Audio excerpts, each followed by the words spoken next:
And we are live. We are live, people. Welcome to the channel. Welcome back to Chosen Wisdom Football, a channel for the football purists, a channel for the critical thinkers, for the people who love talking football. I am a Manchester United fan, and this is your Manchester United news today. We have two really big stories. We have, of course, Sesko updates for you guys. Sesko has agreed personal terms with Manchester United, and Manchester United are closing in on the Sesko deal. So yes, people, we have these Sesko updates. We are finally, as it seems, going to land this striker. So what does it mean? What can we look forward to? What type of striker is Sesko? There is a lot for us to get into. Also on today's show, people, Hojlund, there are reports that Hojlund will be forced out of the club, and he is aware, and he is quite scared. Is scared the right word to use? I don't know, but Hojlund is scared that he will be forced out. This is important, guys. If we can get money for Hojlund, then we can do other business, of course. But today, the breaking news today is that Manchester United have officially approached Carlos Baleba's team. Manchester United have approached Carlos Baleba's camp on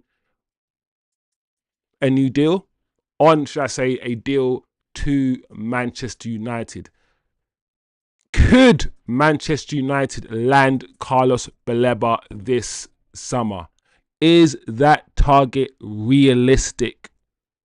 We will get into that as well on today's show. There's also news coming out that Manchester United are heavily and very seriously looking for a goalkeeper and a midfielder as the next signing. Could it be Donnarumma as the next goalkeeper? Could it be Lemens, as we have been following Lemens for about a month now? In terms of the midfielder, as I've said before, Carlos Baleba, yes, people, he has been officially approached by Manchester United. And if I'm going to say this personally, he is the signing I want. I think he is the signing that Man United fans, whether online or at home, they are manifesting.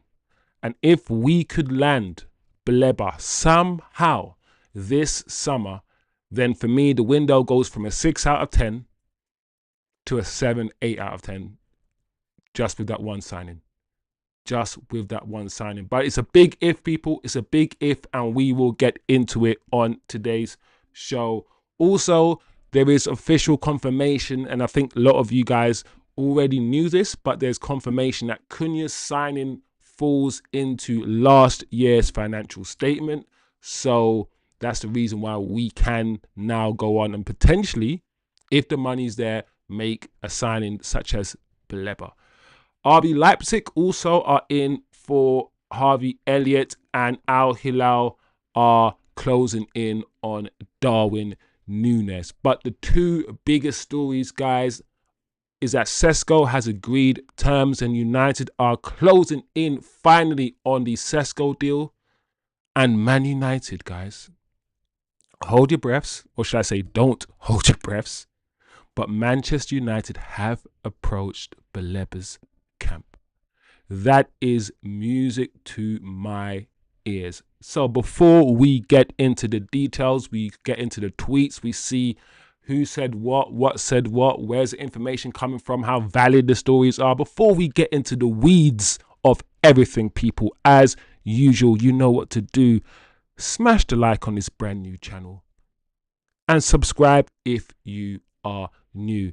As I always do, let's big up the chat. Let's see who's in the chat right now. Soulful Kel, big up yourself. Eddie Blacks, as always, United have been playing broke all this time, says Eddie in the chat. Man United are that guy, yeah, that sit or lay on outside the train station asking for £1, and then at 9 p.m. when everyone's gone home, takes off his dirty clothes, and underneath his dirty clothes he's wearing a suit, and he walks away with a briefcase full of cash. That's Man United. Every year we're broke, and then we spend, I don't know, £60 million on Lenny Euro, and then 50 million on Ugarte, and then every year it's the same. But the strategy is the strategy, Eddie. The strategy, the broke man strategy, it seems like it works for us. It is what it is. Jerry in the chat says Baleba will be 70 to 80 million pounds. Where are they finding this money from? That is the question, Jerry. That is a question we hope to answer today. Eddie in the chat says Carlos should hand in a polite transfer request. Would make things easier if he picked Man United. Yes, Eddie, I agree. We're going to get into that later on in the show. Or get Onana to approach his fellow countrymen. Yes, both of those things, Eddie. Both of those things. Onana, I know was one of the reasons why Mbeumo came. Listen, if Onana wasn't here, Mbeumo probably still would have came. Let's just cut that. But he was a factor. And the fact that both now Onana and Mbeumo are here, this is looking good for Baleba. His Cameroonian countrymen, two of them, high-profile players, are at Manchester United. But the Baleba story is later on, guys. Let's first sink our teeth in this Sesko stuff. Let's understand where we are with Benjamin Sesko.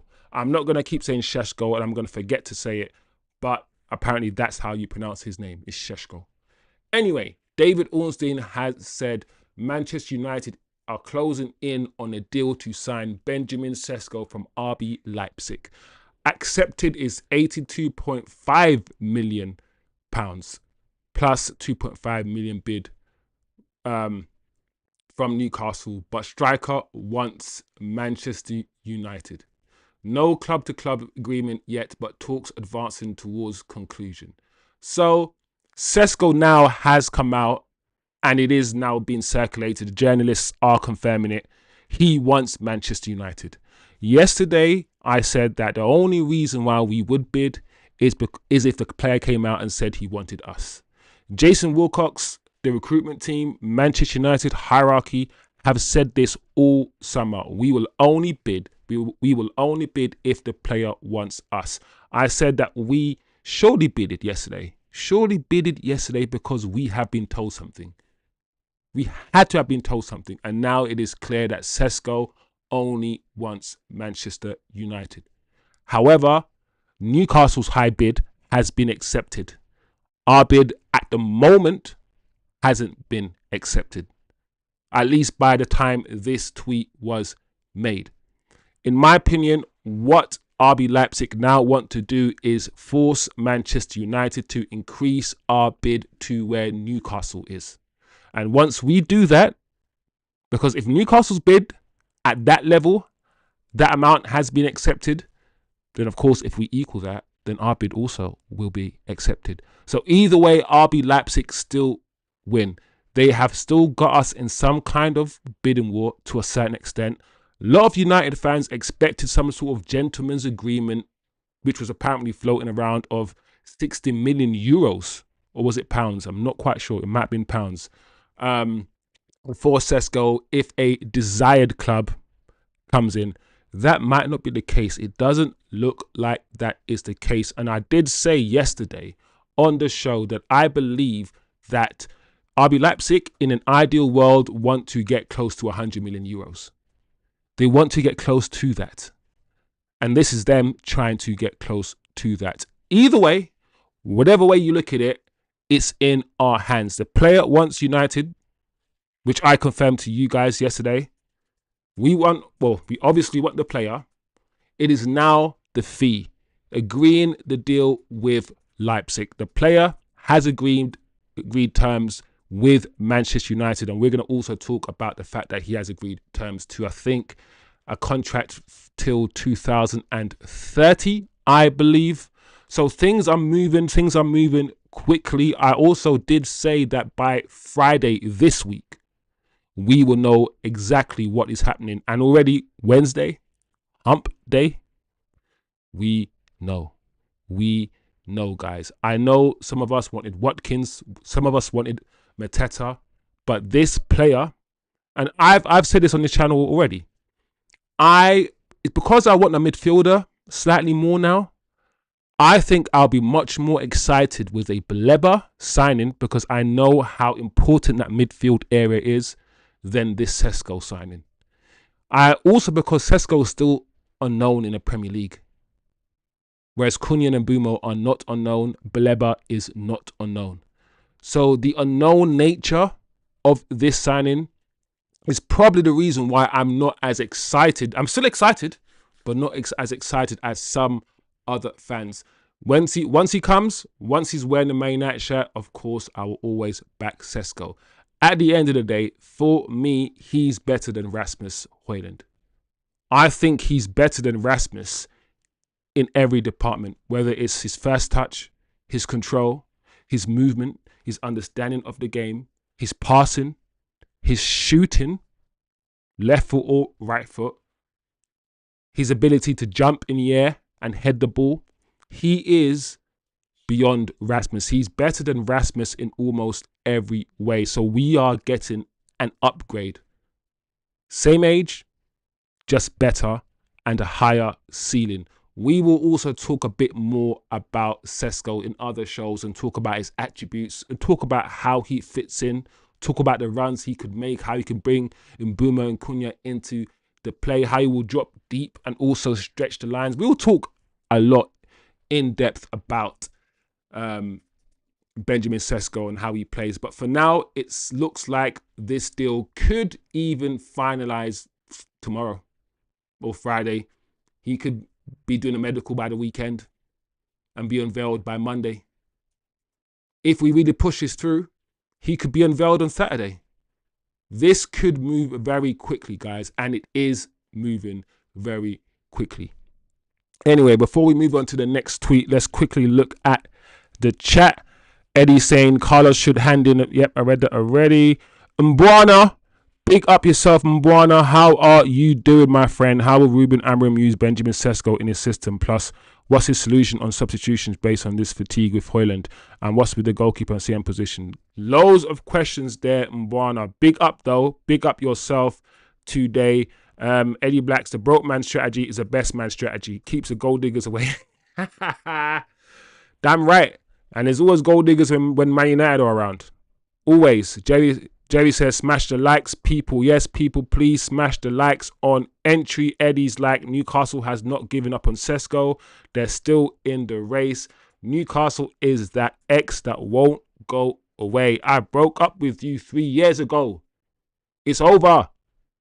There are 4 billion women in the world. 4 billion men as well. Like, go somewhere else. It's done. It's finished, Newcastle. There's a tweet going around of a first team, a whole team of players that have rejected Newcastle. And I think that is absolutely hilarious.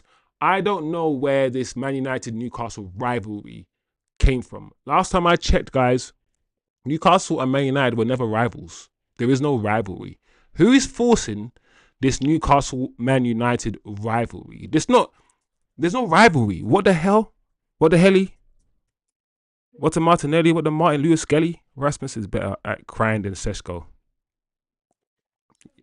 Eddie, you're cheeky still. That's funny. That's funny. British Bulldog in the building. Milton in the building. Big up people. Big up British Bulldog. Big up Milton. British Bulldog is I'm a Baleba. Not even I want Baleba, you know. Man said I'm a Baleba. Oh, sorry. I get it. I get it, British Bulldog. I got it. I'm slow. I'm a believer. I'm a believer. I'm a believer. If I try, then it's the her face. And I'm a believer. Hey, I'm in love. Out of my mind. Newcastle. You lose again, you lose again. You ain't part of the. Anyway,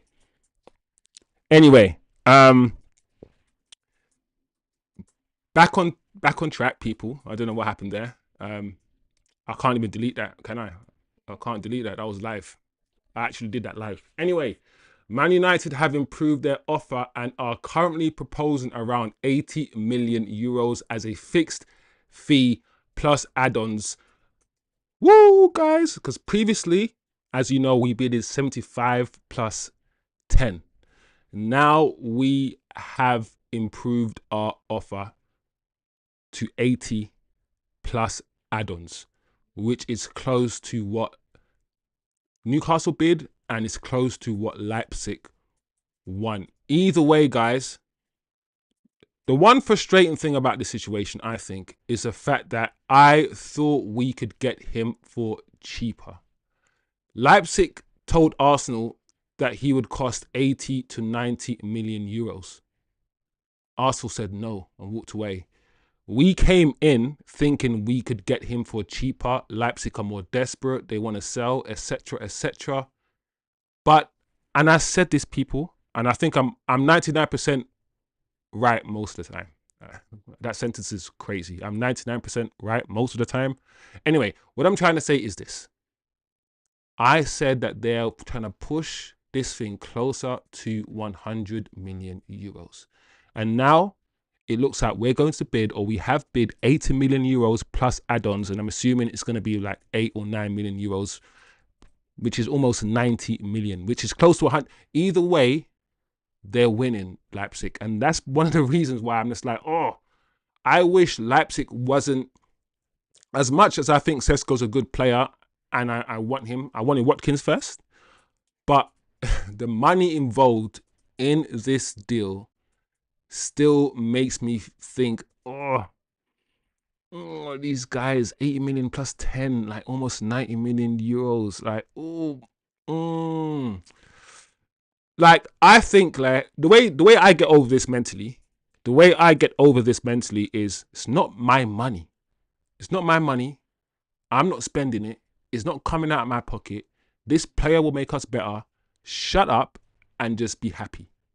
That's how I try to look at it. But every now and again, I'm like, 80 million euros now plus add-ons. So it's like, what we for Sesko? Oh, okay then, all right, let's do it. Like, I'm saying, I'm like, I'm uneasy, but we're here now. We're here and we can't turn back. We cannot turn back. We are here. You know, the door has been closed behind us, and there's a path in front of us with a light shining. So we have to walk forward. We're here. So anyway, however, there's still no agreement with Leipzig. Marcel Schaffer has not accepted the current offer as of this morning at 9:50 a.m. German time, further improvements are demanded. So even this offer that we've made, an improved bid, Leipzig are like, we want more. We want more. And we're not going to walk away. We're not going to walk away. So either way, whatever they're going to ask for, I reckon we'll do it. I reckon we will do it. But you know, Manchester United, we will do it in as many installments as possible. This will be over 3-4 years, something like that. So Benjamin Sesko is waiting for an agreement between the clubs as he is keen to join Manchester United. So the one thing that's official, one thing that is clear, he wants to join Manchester United. Man United want him. Man United are in the process now of finalising the deal. We will probably bend over and give them what they want. We will. Just like in Bumo, we will. So we're in the process of doing that. So that is the situation, people. That is the situation. And I think this is the last bit of updates on Benjamin Sesko. So I'm always, guys, going to give you a timeline. Because we do the evening show, we can talk about everything that's happened during the day. So most of these tweets are essentially in timeline order from the morning all the way up till now.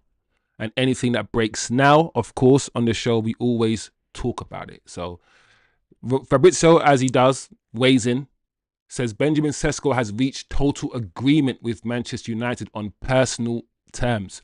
So now, no longer has he just said yes to us.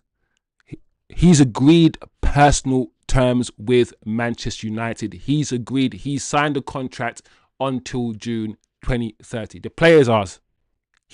Unless something crazy, absolutely insane happens in negotiations and we back out because Leipzig want £100 million, not euros, pounds, which is about 120 or something. Unless something insane happens, he's our player, guys. He's our player. So you can start thinking about where he fits into the team. We can start thinking about, is he going to start against Arsenal? Or are we going to start Cunha against Arsenal? Is he going to come off the bench? We can start thinking about how we can build around him and what the team looks like with this player. He's agreed to personal terms. Sesko wants to join United. Claire Phelan revealed yesterday, never gave the similar indication to other clubs. That part is quite interesting. He never gave a similar indication to other clubs. My question for the chat is, because English is not Fabrizio's first language, right? So my question to the chat is this. When he says other clubs, does he mean Arsenal as well? Does he mean that he actually never accepted personal terms with Arsenal and that's the reason why Arsenal went to went to Gyökeres? Are Man United the only club he's actually said officially yes to and agreed personal terms with since the window has started? That's an interesting question, I think, because it's bragging rights, isn't it? No doubt Man United are going to make it known if it is true that we're the only club he's ever wanted. We're going to pull up that video he made 2 years ago where he says he loves Man United and he wants to go there.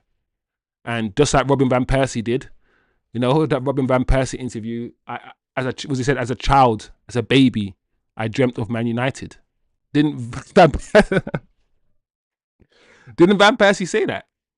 So it is what it is, people. It is what it is. This is our player. And from now on, we're going to call him when he scores, because he scored the Iceman in his, in his country and around the place. So we're going to do the Sub-Zero Sesko. We're going to run the prop. When we play Arsenal, and if he scores, we're going to do the Sub-Zero Sesko propaganda, bro. SZS, Sub-Zero Sesko. Ice cold, left foot, right foot, slap. Header, it doesn't matter. That's what we're going to expect, people, from this guy. He's got a lot of growing to do, a lot of development to do. He's not the finished article. We know that. We know that. But we're going to get this guy. And this guy, most clubs knew about him. A lot of clubs wanted him. But we're going to get him, guys. And we've got him. And Newcastle have nothing. Once again, another player rejected Newcastle. You try to eat at the big table, Newcastle. You try to eat at the big table, but guess what? The big lions eat first. The big lions eat first. The little lions have to wait until the big lions are fed. Sit in a corner. Yeah? That's what happens, Newcastle. Anyway, I digress. Let's keep it moving. Before we keep it moving, let's see what the chat is saying. Big up the chat. These gentlemen agreements don't exist, said Eddie Blacks. Rasmus is a bit... I've seen that. How does Brighton find or develop these kind of gems?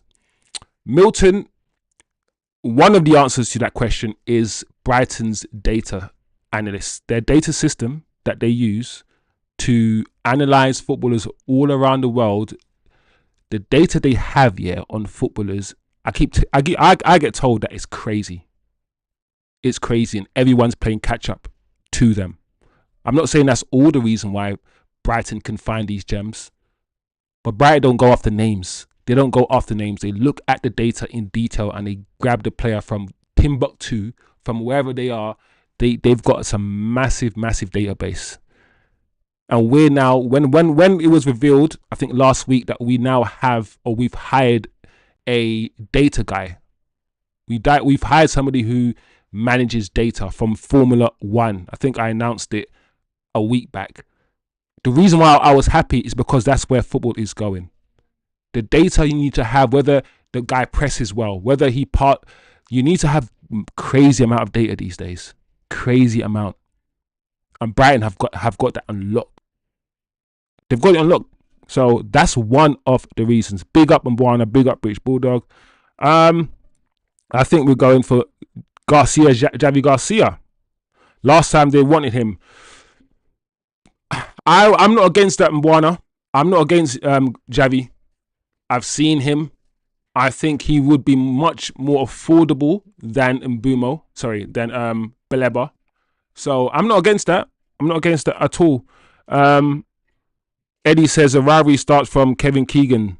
I would love it if we beat them in Eddie, but that's not is that a rivalry? We beat them to the league one time. We've beaten many teams to the league. There's no rivalry there.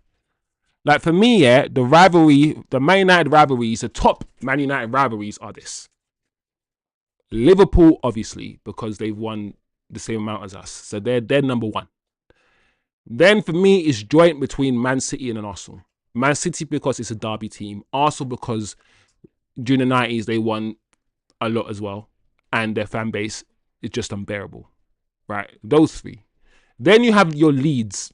Your Leeds because of some stupid war that happened back in the day and all of these territory and red rolls and white rolls. We kind of get the Leeds stuff. Yeah? Those are the four rivalries that come to my head when it comes to Man United. Newcastle? Bro, you guys wear black and white stripes at flipping WWE referees, bro. Like, what you doing? You're not our rivals. Come on, man. Anyway, let's quickly read the comments before we move on to a different story, people.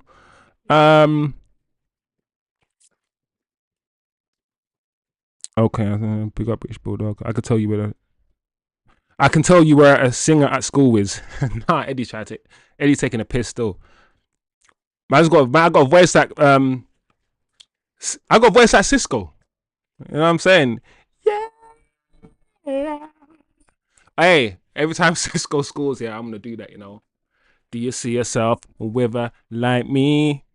How deep is your love for me? Anyway, British Border said, thanks, we needed rain. Thanks, we needed rain, you know. Oh, man, you man are clowning me still. It looks like Leipzig are trying to make United match the... Yeah, Milton, exactly that. They're trying to make... I mean, why wouldn't you? If you're Leipzig and your player has accepted a lower offer, you'll just try to push that offer up as much as you can. So I get what... Listen, I don't hate... I do... It's annoying for me as a Man United fan. I must always compartmentalize my thoughts. As a Man United fan, it is annoying. But if I'm in Leipzig's shoes, I'm doing the same thing. I'm getting that money. I'm getting paid. I'm getting paid, motherfucker. So I get it. Mine may need to take insurance. Listen, I'm not gonna lie, yeah. Sesko, when you see him play, yeah, he's got them Bambi legs, you know. Like he looks unorthodox, yeah, while at the same time looking slick. It's weird because he looks smooth with it, while at the same time looking like Bambi.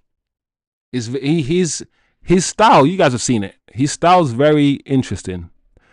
Hendra Kakondo, big up Hendra Kakondo, new in the chat. He says Baleba and a red.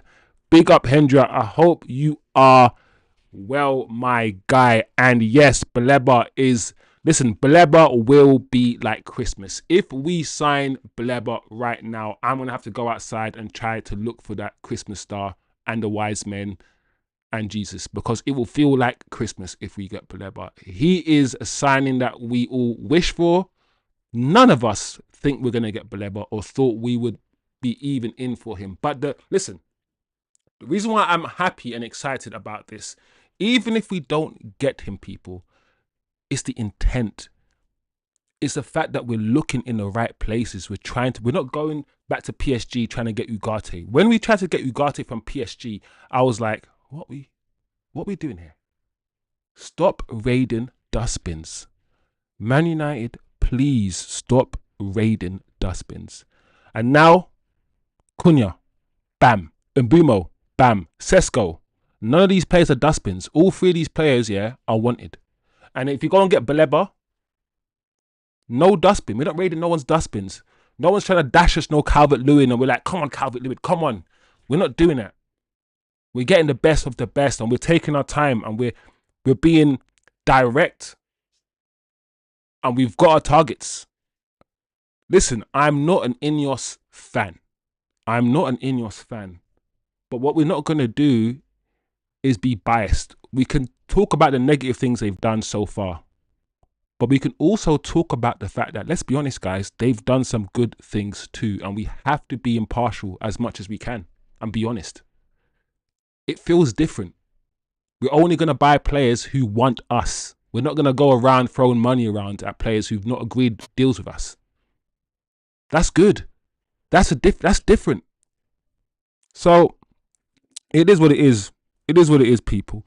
Anyway, moving on. This is, for me, good news. We only have one game a week, people. We don't need 3 strikers. And I know Xerxes, in terms of his profile, isn't what the manager wants in his system. But Xerxes, and I know the manager knows this, he is a good footballer. Hence why he's not going anywhere. And I think we need different profiles. Rasmus Hojlund and Sesko are similar, not the same, similar profiles. Why not have Sesko and then Xerxes? You have 2 different profiles to play up front. You can change the game properly. So, as the poll says, Rasmus Hojlund is resigned to being forced out by Manchester United if Benjamin Sesko completes a move to Old Trafford. And I know that's going to be music to many fans' ears. Rasmus, £73 million on a unproven player, on a striker that wasn't touted. No one else was looking at him. He didn't have priors. He was raw and just raw. Raw pace, raw attributes. We bought him as a developmental player and he had to play as a first team striker from the get-go. Not his fault, but it just hasn't worked. It just hasn't worked. For me, he has to go and we must sell him. And if we can get 30, 40 million pounds for him, get 30, 40 million pounds for Garnacho, that's what, 80 million? Get about 20, 30 for Anthony, 100. Listen, I'm not saying we're going to get Baleba. What I'm saying is if and only if we get decent money for our outgoings and there's enough time in the window, who knows, people? Who knows? But I know that, listen, it's a possibility. It's a possibility, people. And as long as it's a possibility, I'm going to hold on to it. Big up all the new people in the chat. Sankit, Kothari, hello, my friend. Let me know where you guys also are tuning in from. Sankit, let me know where you are tuning in from. Whether it's England, UK, India, Africa, South Africa, North America. It doesn't matter. It is global here on this channel. So big up the chat. I hope everybody is still locked in. So yeah, let me know, guys. Let me know. I need the chat to let me know what's going on with Hojlund. How are you feeling about the Hojlund situation? I know some fans are saying we should keep him and, you know, have him fight out with Sesko for the #1 spot. I see people saying we should send him out on loan. And I'm not against the loan thing. I've said it before. I'm not against sending him out on loan. Play in Germany against a higher line. You'll have more chances. His pace, running behind, he might play better. Send him to Bayern Leverkusen with Ten Hag, for instance. And then he might improve. And if he improves, we can even get more money for him. Or we bring him back and he fights Sesko for his place. But either way, right now, one competition, the Premier League, FA Cup and obviously Carling Cup as well. One game a week. And with Xerxes here, and Cunha can play up front. We forget that Cunha can play up front. And you could argue Cunha is better up front already than Hojlund. You could argue that. Do we need Rasmus Hojlund? Let me know, guys. Let me know. Sankit is from India. Wait, which part of India? I'm not trying to stalk you. Which part of India, bro? And Real Madrid fan, big up Sankit. What are your expectations for the season for Madrid coming up? And do you think Rodri will be sold? Is my question to you, Sankit. Milton in the chat says, I think Newcastle upset that they didn't get Sesko. They had assumed that United would simply drop off. Yeah, Milton, that clearly, was their MO. What Newcastle wanted to do is blow us out the water. They didn't expect us to have the money that we have. They didn't expect us to bid what we bid. Newcastle wanted to push, to be a bully. They're the richest club in the UK. They wanted to blow us out the water with a crazy bid that we couldn't match. So we had to drop out so only they would be in the race. That was Newcastle's MO. And we said, oh, okay, cool. We sat back. We said, all right, we'll bid once a player wants us. 2 days went. Everyone was like, where's United? Where's United's bid? Then we came, slap. Here's 80, here's 75 million plus 10. Newcastle panicking. Oh no.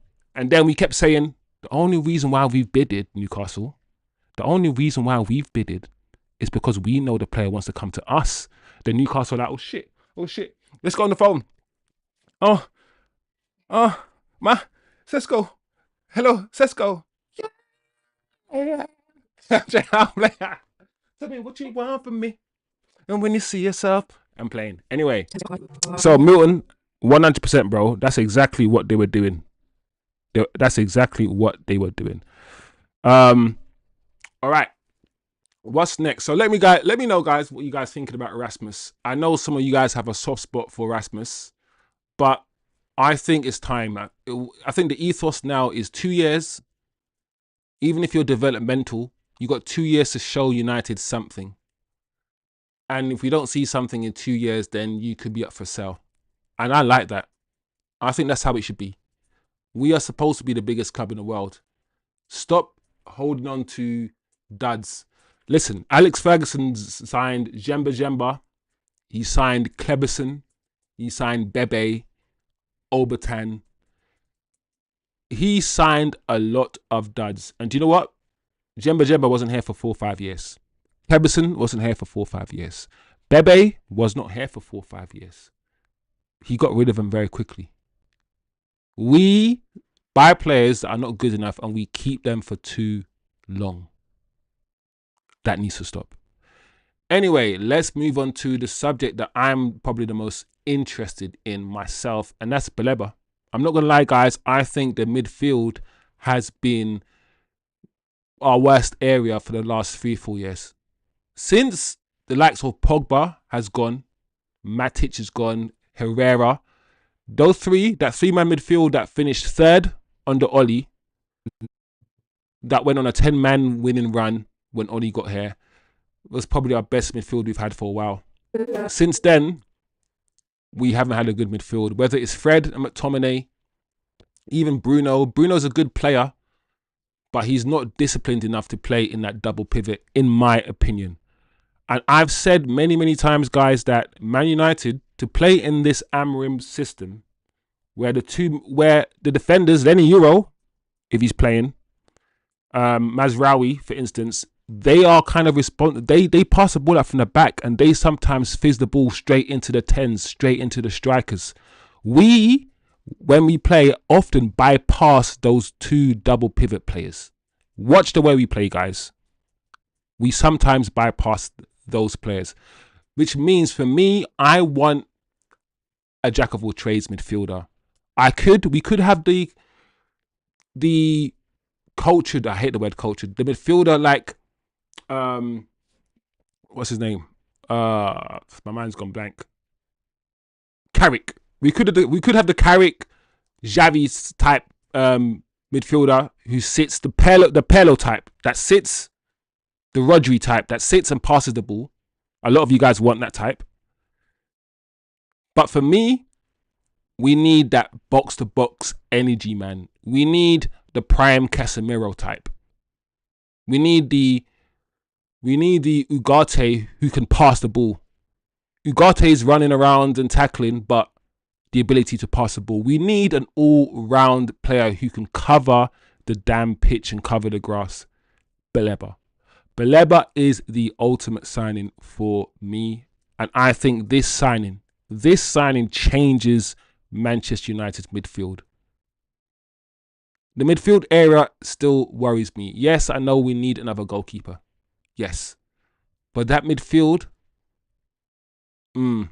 So anyway, this is the story, people. Manchester United approached Carlos Baleba's camp this week. So, and also, let me stop right there. Let me stop. It says this week, which means we've already done it. When I told you that these journalists are slow and they don't actually know a lot this summer, they've got a lot wrong. We've approached his camp this week, so we probably approached his camp Monday. And they're only now reporting it on Wednesday. That's an important thing.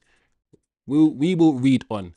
Man United approached Carlos Baleba's camp this week to be informed on players' situation. Brighton plan to keep Baleba at the club as price tag would be very high, seen as a difficult deal. United plan to try to get a new midfielder after Sesko deal this summer. We were serious. We are still serious. If we have the money, I said this already on the channel, if United after the Sesko deal can make some sales and have the money, of course they will go in for a midfielder. But Fabrizio is saying that it will be difficult to do, and we already know this, because of the price. But Brighton plan to keep Baleba, as a price tag will be very high. That sounds like Brighton saying, listen, we plan to keep him because we don't think you can afford him. But if you wave a bit of cash in our face, the money that we want for him, then this plan to keep him will change very, very quickly to a plan to sell him. You can plan all you like. You can get a piece of paper and draw up the blueprints. It don't matter. If we come, we're going to come and we're going to destroy those blueprints. Yeah?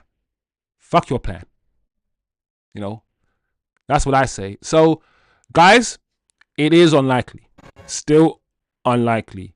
But like I said, guys, it is the intent. It's the fact that we're looking in the right places. If you want to buy shoes, go to a shoe store. We're no longer going to a balloon store or a party store or a cake store to get shoes. We're looking in the right places. We're getting Cunhas and Mbumos, the best two outputs, attacking players in the league. We're getting Sesko, the best young striker in the world at his age. We're going after Baleba, the most sought after midfielder in the league. We're looking in the right places now. That's what I like. And I kept saying, listen, the reason why I'm feeling this way, I'm feeling a bit more positive, is not because of Ineos per se. It's Wilcox. You know, when you know Jason Wilcox's history and you know what kind of players he likes, and you know Vivel's history and you know what kind of players they like, and the two of them working together, it's a madness, guys. That's why I'm like this, because I know Wilcox is serious. Serious. Vivel is serious. Serious. Jim. Dave. Yeah. Ineos. Whatever. Wilcox. That's who I've got my faith in. That's who I've got my faith in. So let's pray. Let's join hands together as a channel. Because listen, if he comes to Man United because we pray together, then what happens? So let's pray. Let's close our eyes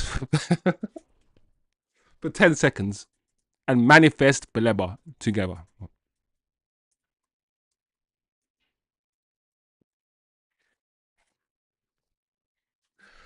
Oh man. Bro, listen, I would listen, I would sing on stream. I would listen, go get this guy, bro. The thing about Baleba, yeah. Baleba looks like he will beat you up. Like Baleba, look his face. Baleba doesn't look like he's friendly. He looks like if you're lining up, yeah, against Man United and you look left and you see Baleba in that central midfield and you just look at him. You're gonna be like, oh shit. You are. Anyway, let's big up the chat. Bro, because you guys have been listening to me chat.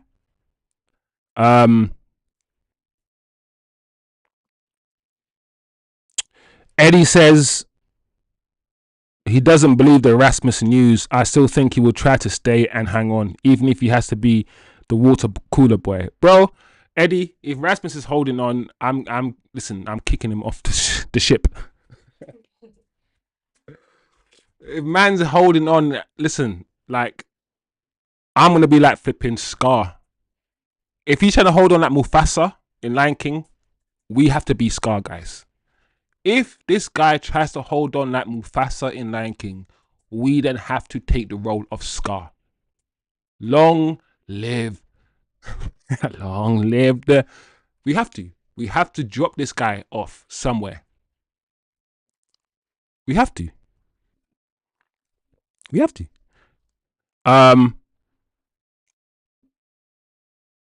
Real Madrid fan, I saw that. Yep. Bolaji J-Star from Nigeria. Where in Nigeria are you from, my guy? Are you going to tell me Lagos? Are you going to tell me Lagos? Big up Bolaji.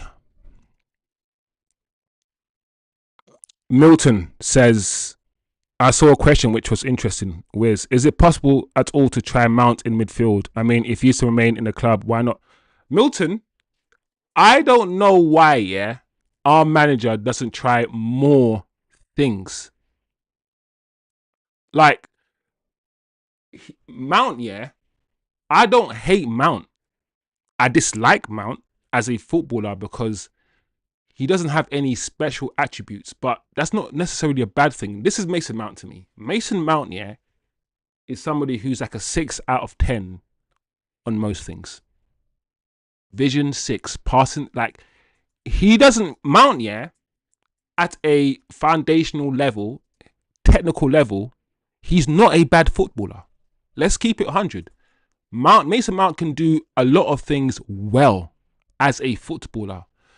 My issue with Mount is just that he's just meh. He reminds me a bit like Jesse Lingard, where he doesn't influence the game. The game can pass him by. Often because he doesn't like taking too many touches, Mount. He likes to give and go. He doesn't put his foot on the ball.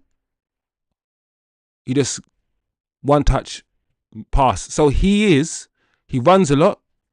He does a lot of off the ball work, and that is why he is a manager's dream. He's not my dream. I understand why a lot of managers like Mason Mount. Mason Mount is that guy that you give him an instruction, he will carry it out. Maybe not to a world-class level, but he'll do what you ask him to do. Managers always like Mason Mount.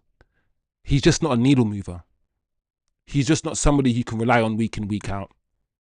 He might come up with a goal here or there, but I want you to influence the game even if you're not scoring. And I don't know if Mason Mount does that. I wouldn't mind trying Mason Mount as a midfielder because of his legs, because of his energy and his ability to go up and down. I think we did play him in the midfield 3. So if Bruno could be a 10 and also be played in a double pivot, why can't Mason Mount? That's what Milton is saying. And I wouldn't want to see him there, I'm not going to lie. But the point is, why not try? Why not try? So I get it. Sankit, Rajasthan. That's where he's from. Big up everybody from Rajasthan. And big up Sankit in the chat, my brother from Rajistizzle. I'm going to call it Rajistizzle now. That's what we call it. Anyway, Sankit says, I don't want Rodri. It is waste to spend 100 million on 30-year-old guy and player who come from ACL injury. Oh, not Rodri, Sankit. I meant Rodrigo. You said you're a Real Madrid fan, and there's talk about Rodrigo leaving Madrid. So I just wanted to know your opinion on Rodrigo leaving Madrid and just your opinion on the season ahead at Madrid. My expectations are low this season. I've already backed Xabi Alonso. Yeah, I think Xabi is going to change a lot. I'm interested, though, to see if this Mbappe-Vini situation, what's he going to do with Mbappe and Vini? What formation is he going to play? Sankit says Baleba will be very solid signing, in my opinion. Milton said midfielder like Pirlo. Milton says he wants a midfielder like Pirlo. I hear that, Milton. Eddie says Ben Jacobs mentioned we were in talks with Baleba last week on the United stand. Guan Ben Jacobs. Sankit says Brighton was very tough club to negotiate. We all know what happens when Chelsea go. Yes, that is true. That is true. That is why I know he's going to cost at least 100 million euros. Maybe even 100 million pounds. And Brighton, they're not going to give us Baleba easily. I think, as some of you guys have already said in the chat, he's going to need to hand in a transfer request and kick up a fuss if we want to get him. And I don't know the player that well, so I can't say whether he's going to do that or not. But I think we're going to need that from him if we're going to get Baleba this summer. And it's a big if, very, very big if, as we know. Milton said, true is, I did read somewhere that Sesko was the best under 23-year striker last year. Yeah, listen, a lot of people have been negative regarding Sesko, and I see why. But RB Leipzig didn't have a good season last season, just like we didn't have a good season last season. So his stats are also skewed. RB Leipzig were just not good. They weren't good. So that definitely affected Sesko's output and his numbers. Mason Mount works well when we are playing pressing football. Agreed, Eddie. Agreed. Sankit says, I want Rodrigo to stay. Okay, which brings me to the next question, Sankit. If he's staying, what we doing with Vini and Mbappe? What we doing? You know, what are we doing? And Camavinga, he's injured a lot. Camavinga. He was the guy that I thought was going to take your midfield to a next height. And not only is he injured a lot, I see Camavinga gets played so many different places. I see him right back, left back, centre mid. It's crazy.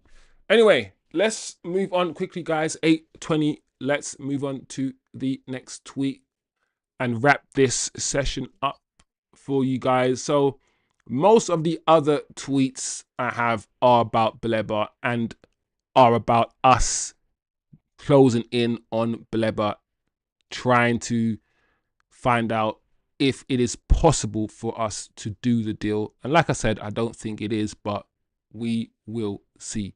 Anyway, moving on very, very quickly. Just another tweet confirming to you guys and confirming to all of us that we are focused on a goalkeeper and a midfielder if possible.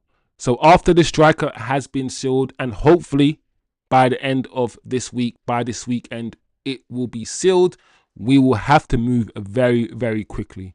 Very, very quickly. It could be Lemens. And yes, I have discounted Donnarumma. I did not want to speak about it. I didn't believe it. And even now, I don't think we're in for Donnarumma, really. But the vultures are vulturing. The rumours are rumouring. And there might be something in the Donnarumma situation. There might be. We still need to remove. We still need to sell some players, as we know. But so far, guys, the question is, how would you rate the window? If we only get Sesko over the line. We don't get a new goalkeeper. We don't get a midfielder. Just Cunha and Bumo and Sesko. If we only get those 3 players in, how would you guys rate the window out of 10? I'm going to go first and say if we only get those 3 players, the window's a 6. The window's a 6. It could be an 8 or 9 only after. It will be an 8 if we get a goalkeeper and a midfielder. If we don't get a goalkeeper and a midfielder, it can still be a 7 or 8 if we get rid of those players. So for me, right now, the window's about a 6 out of 10. Let me know, chat. Just type in your number in the chat, whether it's a 6 out of 10, 5, 4. Just type the number in the chat and let me know how you would rate this window out of 10 so far. Sankit says, bye. It's almost 1 o'clock. Oh, 1 a.m. in India. Love, man, and respect, bro. Thanks for joining the chat. Thanks for passing through. Sanket says, Vinny Jr.'s form is concerning and he wants Rodrigo to stay. Yeah, bro. I appreciate you, man. I appreciate you coming on the stream. Thanks for passing through.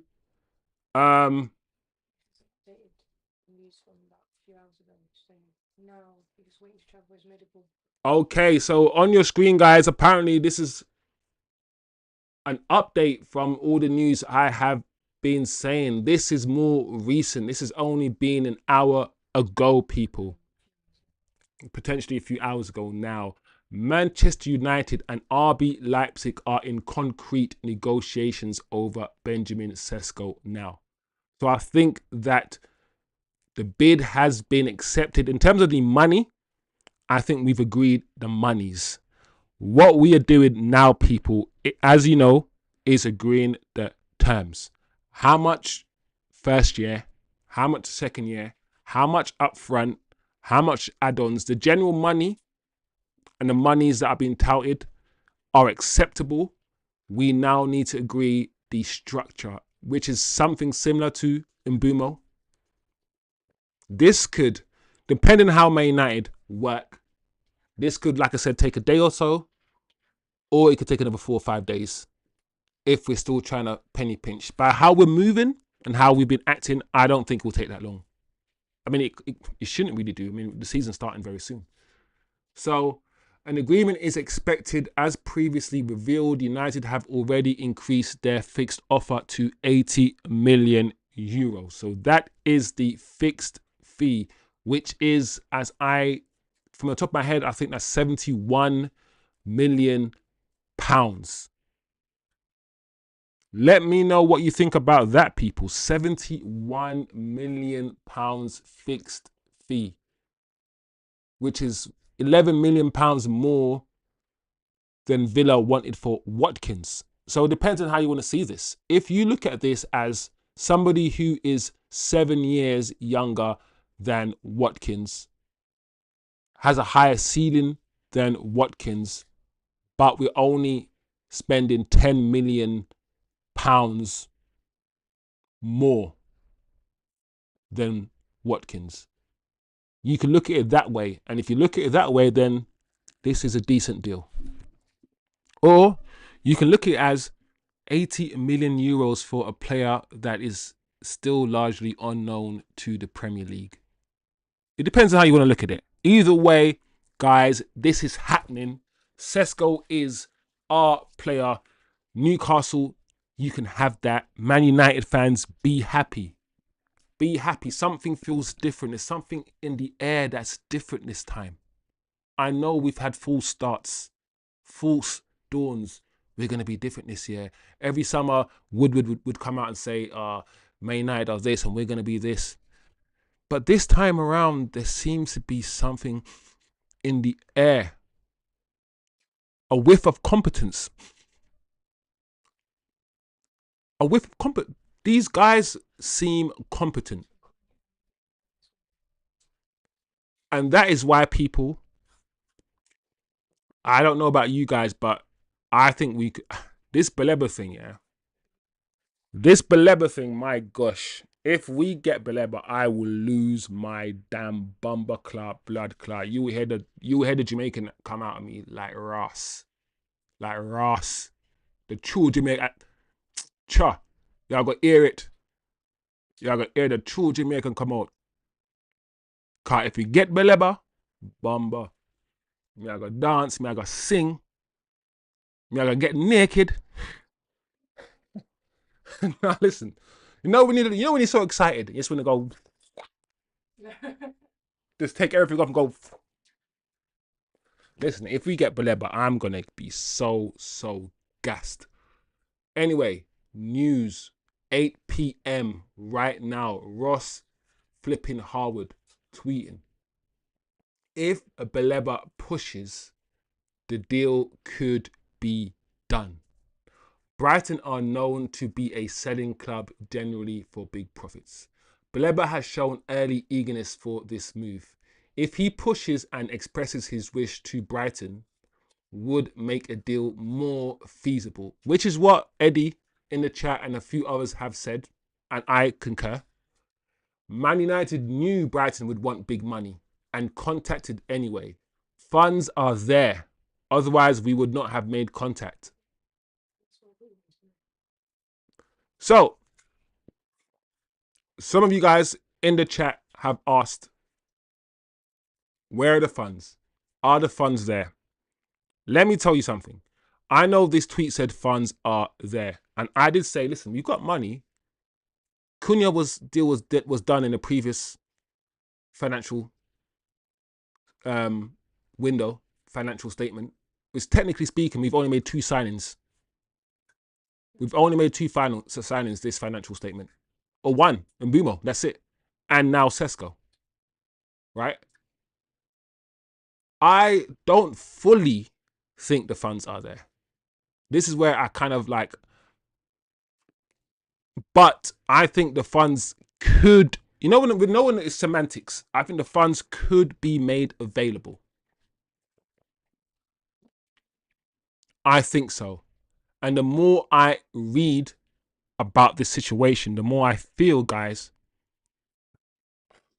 excuse me, people, excuse me, the more I feel like this could be done. This is a possibility. Man United, and we all know that Brighton are going to take the mick when it comes to the transfer fee. But we went there anyway. We inquired anyway. Big movements. If we can get Baleba, I'm going to lose it. I'm going to lose it.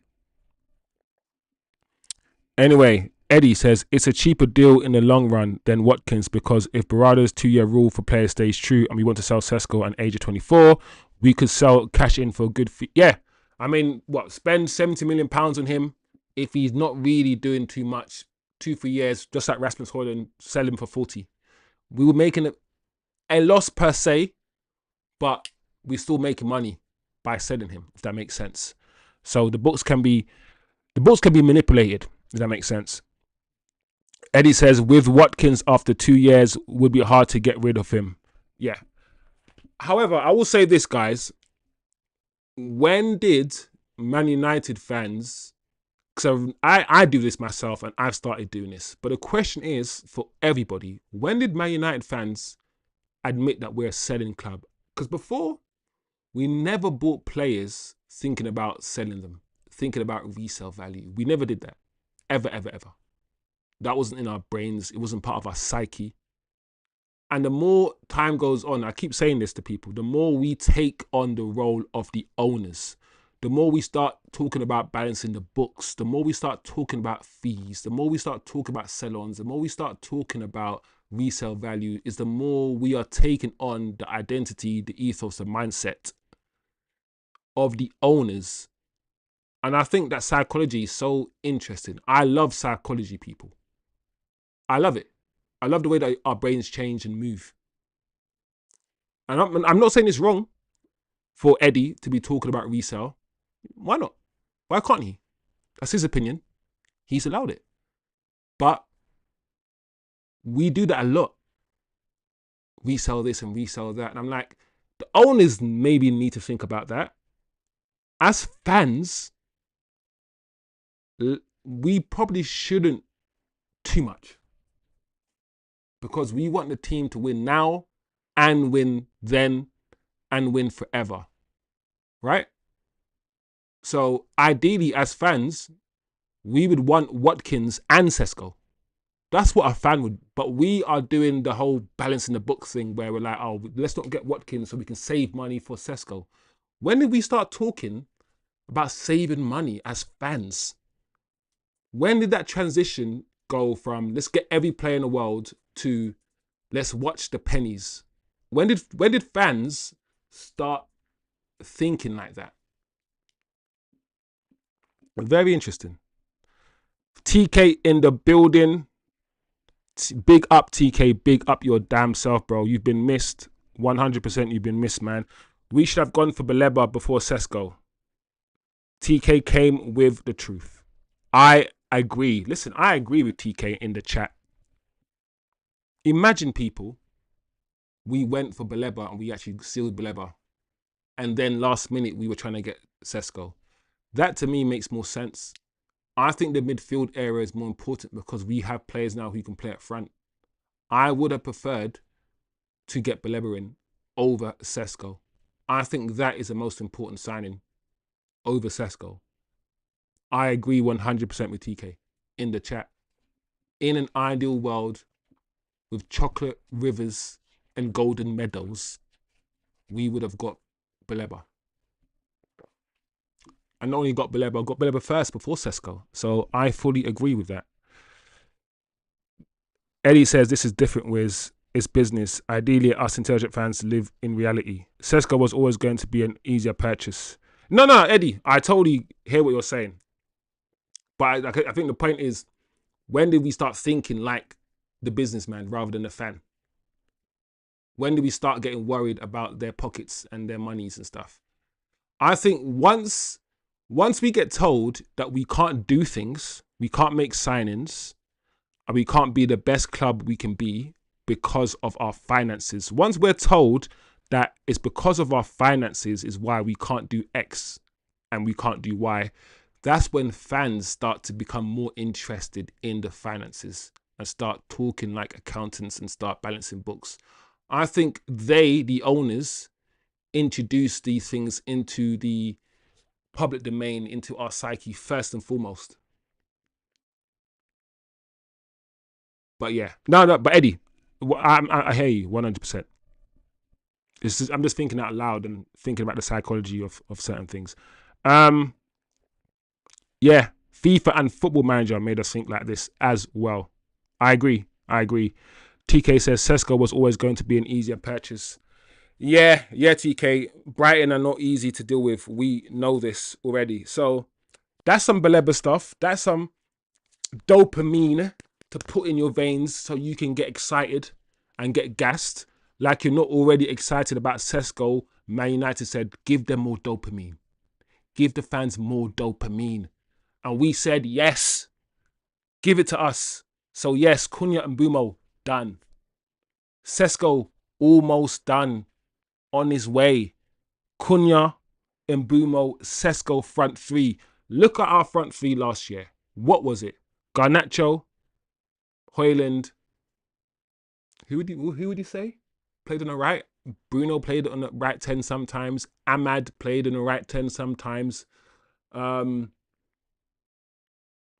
Xerxes played in one of the 10 sometimes. Listen, it was just basically Ahmad sometimes playing there. Garnacho, Hojlund. And we've gone from that, to this front three or front five of Cunha and Boomba Klart, Sub-Zero Sesko. And then you got flipping Ahmad on the right wing back and Dogu as left wing back. Are you mad? Are you guys actually mad? Do you not understand what's happened? Do you not understand what we've done? If this manager cannot get top 6, with that front three, then he needs to get fired. Listen, I'm on Amorim's back. He needs to be more flexible tactically. He needs to be more flexible tactically. You've got the players now. Yes, the midfield is a bit funny, but you've got the players now. I do not want to see us anywhere near 15th this season. I do not. So Amrim, you now have to coach these mother effers. You have to. The pressure is on now. If we get Sesko, the pressure is on Ruben. You have to deliver.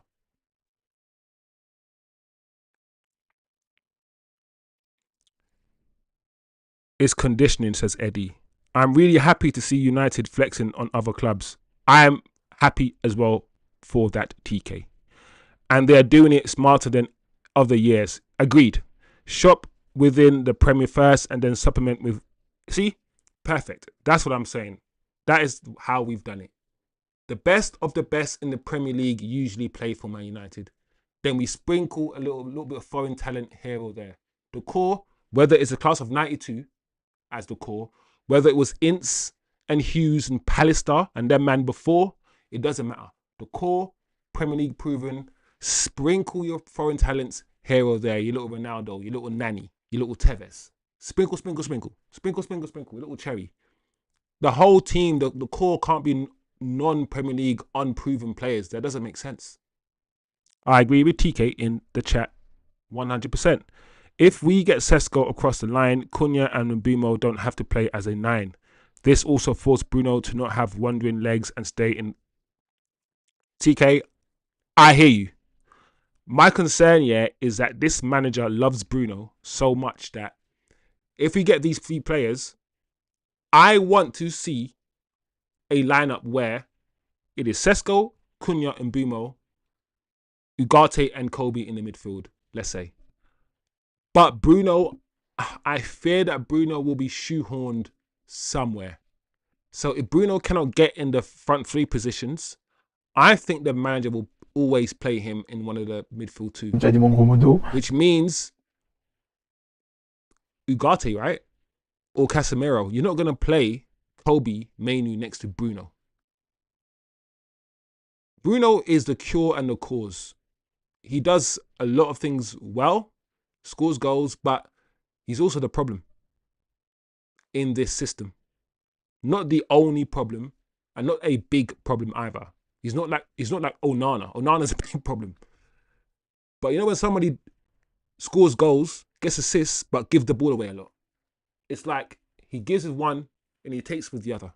That's Bruno. Bruno is that sort of player where he's either really loved and adored by a lot of the fans, most of the fans, or people like me who see through the stats. We're like,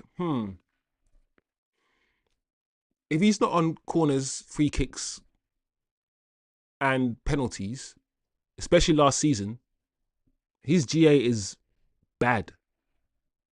He gets a lot of stats without necessarily playing well for a 90-minute period.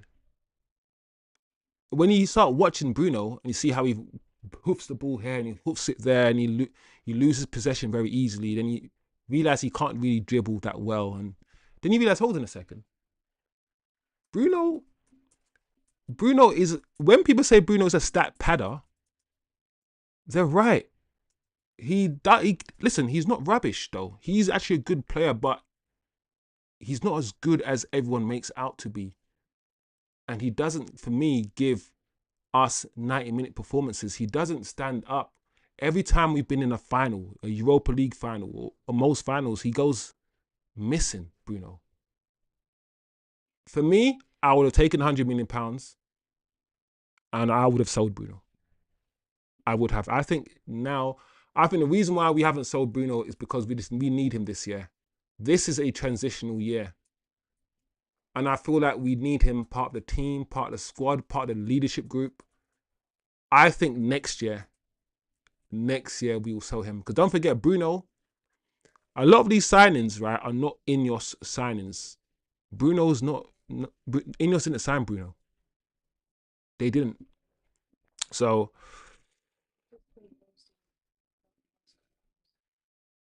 wow. Okay, new tweet. As you guys can see on screen, David Ornstein, who's been quite good. He's been much better than Fabrizio Romano this summer. Much, much better.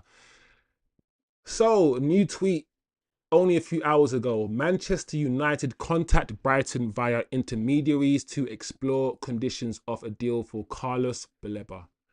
Brighton do not plan. Always watch these words, guys. You will learn something. The word is plan. Brighton do not plan to sell this summer, and all sides are aware the move may be unrealistic.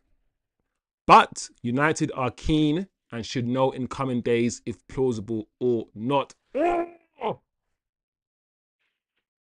come on, Baleba. Oh, come on, United. No one got that energy. Like, oh, get him. Oh. How old is Baleba? Let's get his age up. Google this motherfucker. How old is Baleba? Because Baleba and Kobe Mainu, yeah, 21 years old. My gosh. And how old is Kobe? 20 years old. How old is Lenny Euro? 19. How old is Heaven? 19. How old is Dorgu? 20. How old is Mbumo? 25. How old is Cunha? 25. Sesko's 22. Cheeto is a baby. Ahmad's 23. Guys, you see what Jason Wilcox is fucking trying to do here. Understand, yeah, why I'm kind of getting gassed right now. Because I can see what Wilcox is doing here. These men said we're going to win the league in 3 years. These men are getting the 19 and 20-year-olds, yeah, ready to win the league in 3 years. Baleba, 21. We'll get maybe a little Javi Garcia maybe or somebody else, who knows, in that double pivot. Babies. Like, we got the 2 number 10s experienced. Sesko, baby. And the thing is, the babies that we're getting, listen, this sounds weird. I need to stop saying baby. Okay, let me cut that out of my vocabulary.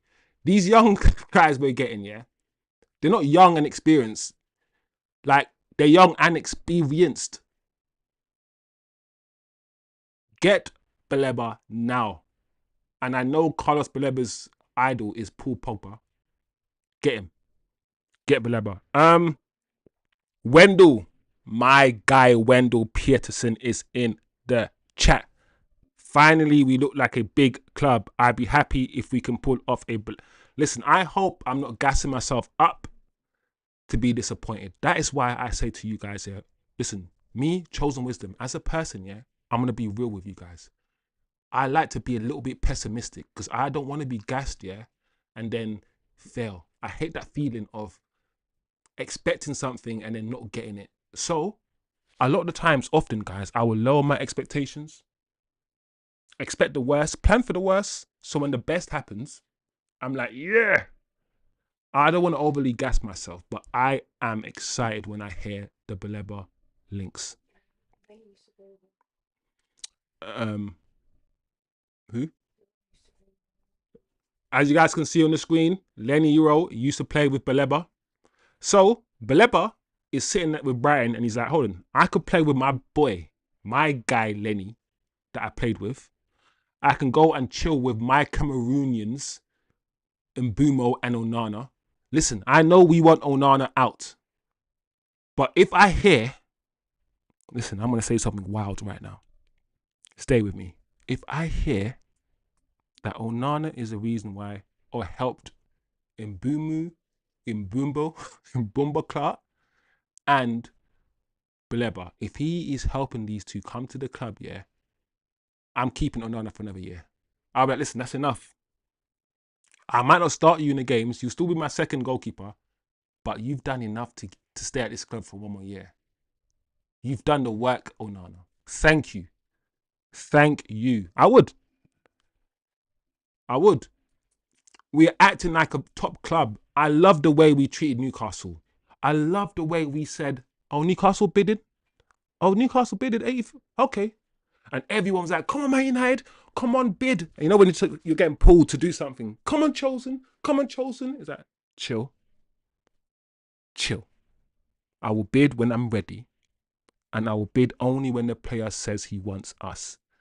United were just chilled, moving like a big club, even though we finished 15th.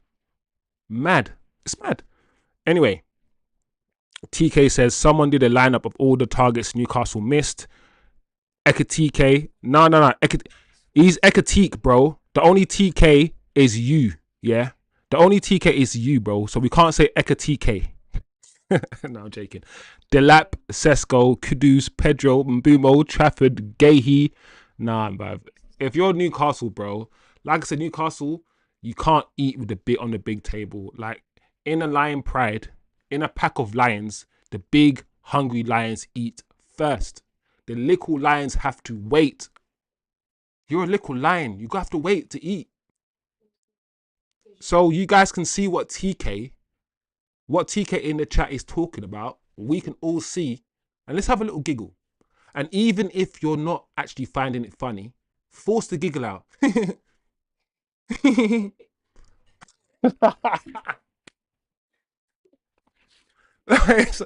Let's have a little giggle.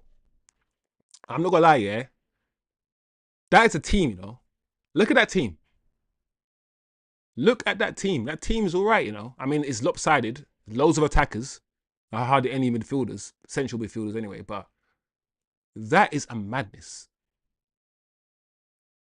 Do you feel sorry for Newcastle? Raise your hands if you feel sorry for Newcastle. I don't. Eddie says, if Baleba is not available, who do you go for? Oh, I mean, I never knew Baleba was available. So my thing was like Edison.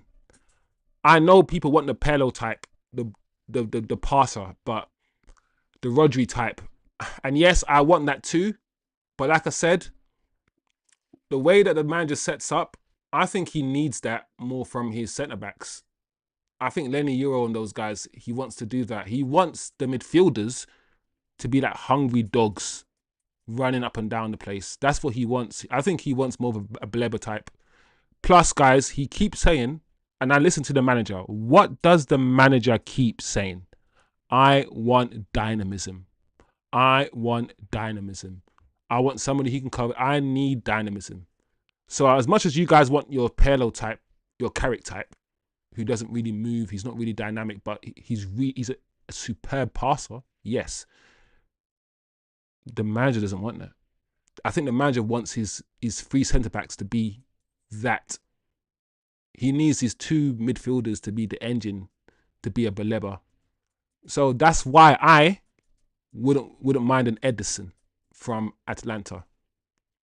I wouldn't mind him. TK said, no kid grows up dreaming of playing for Newcastle. No one. Not even people from Newcastle, TK. Not even people from Newcastle. There's still hope. United need to act fast and agree terms with the player. Oh, Wendell. Wendell's is coming in saying, hi, Chosen. How are you? Isak should be sold to Liverpool now. And Benjamin Sesko coming to Newcastle United now. I'm good. Kankumba. Adieri. But Sesko's not going to Newcastle, bro. So I don't know about the Isak to Liverpool situation. It can still happen because, as you know, Watkins is available. Chelsea's striker Jackson is available, and those are the two. And Wisa. I think Wisa. Well, you guys let me know. I don't know out of the three who is more likely to go to Newcastle. I feel like Wisa is twerking more for Newcastle. And Wisa is the one that's saying he doesn't want to train and all these things. So Wisa could go to Newcastle, guys. If Wisa goes to Newcastle, Isak could go to Liverpool. But for me, I think the Newcastle fans are going to want more than just a Wisa. If Newcastle are going to lose Isak, which is the reason why they're getting Sesko, because it's such a high-profile name that losing Isak and getting Sesko to the fans might seem like, okay, it's not too bad. But losing Isak and getting Wisa, I don't know. I don't know if the fans will be happy with that position. But I think out of the three, Jackson, Wisa, and Watkins, I think Wisa is probably the closest to joining Newcastle out of the three. That's me personally. Wendell says Brighton will definitely ask for £100 million. I agree with Wendell in the chat. It's imperative that we get Garnacho and Anthony out the door. I also agree with that. Even add Shaw and Malacia as a gift. Wendell, don't get me happy. Imagine Luke Shaw leaving the club. No one's buying Luke Shaw. Everyone knows he's injury prone. Everyone understands his injury record. I can't see anyone coming in for Luke Shaw. If you believe the stories though, guys, teams have been coming in for Maguire. There are reports that teams have come in for Maguire and we've said no. We've rejected the offers, apparently. Wendell says, if we get this signing over the line, we guarantee top 4. Wendell, I think Wendell's getting to my stage of gas now. That's probably what Wendell just said in the chat is kind of where I'm at. I'm kind of floating. If we get Baleba over the line, yeah, I think our defense is fine. Our defense is probably one of our strongest parts, right? Get Baleba in that midfield. We don't need to see Casemiro and Ugarte anymore. Yeah, 1 game a week. Next to either Bruno or Kobe. Then have Sesko, Cunha. Listen, if we do not at least get top 6 here with those sort of signings, we're going to have a very long conversation about the manager. I'm ready to have a long conversation about the manager. I'm ready, but these are all ifs. These are all hypotheticals. Baleba is not here. But we said the same thing before Sesko. We said if we got Sesko, look what's happening. We never thought we were in. Listen, say what you want. We as a fan base never thought we were going to get Mbeumo. It came out of nowhere and we were like, what? The Cunha thing, we heard about Cunha maybe a couple months before. We spoke to him a year before. We were watching Cunha for a while. But the Mbeumo thing, that was a surprise. Then we heard Gyökeres. We were like, okay, that will be sick. We bantered Arsenal for Sesko for a little bit, calling him Benjamin Tesco and all these things. But we never thought we were going to get Sesko. And now we're going to get Sesko. So 2 players, Mbeumo and Sesko, have just come out of nowhere. And now Baleba, a player that the whole flipping fan base can unite. Listen, when's the last time the Man United fan base united over anything? There is not one Man United fan. You can show me him. I'll go find him and I'll beat him up. There's not one United fan that can say they don't want Baleba. I think this one signing, out of all the signings, we're all like, yes. Yes. But hypotheticals, big ifs, and all these things. This is, guys, what we're going to be getting if we get Baleba. Are you guys ready for the video? There you go.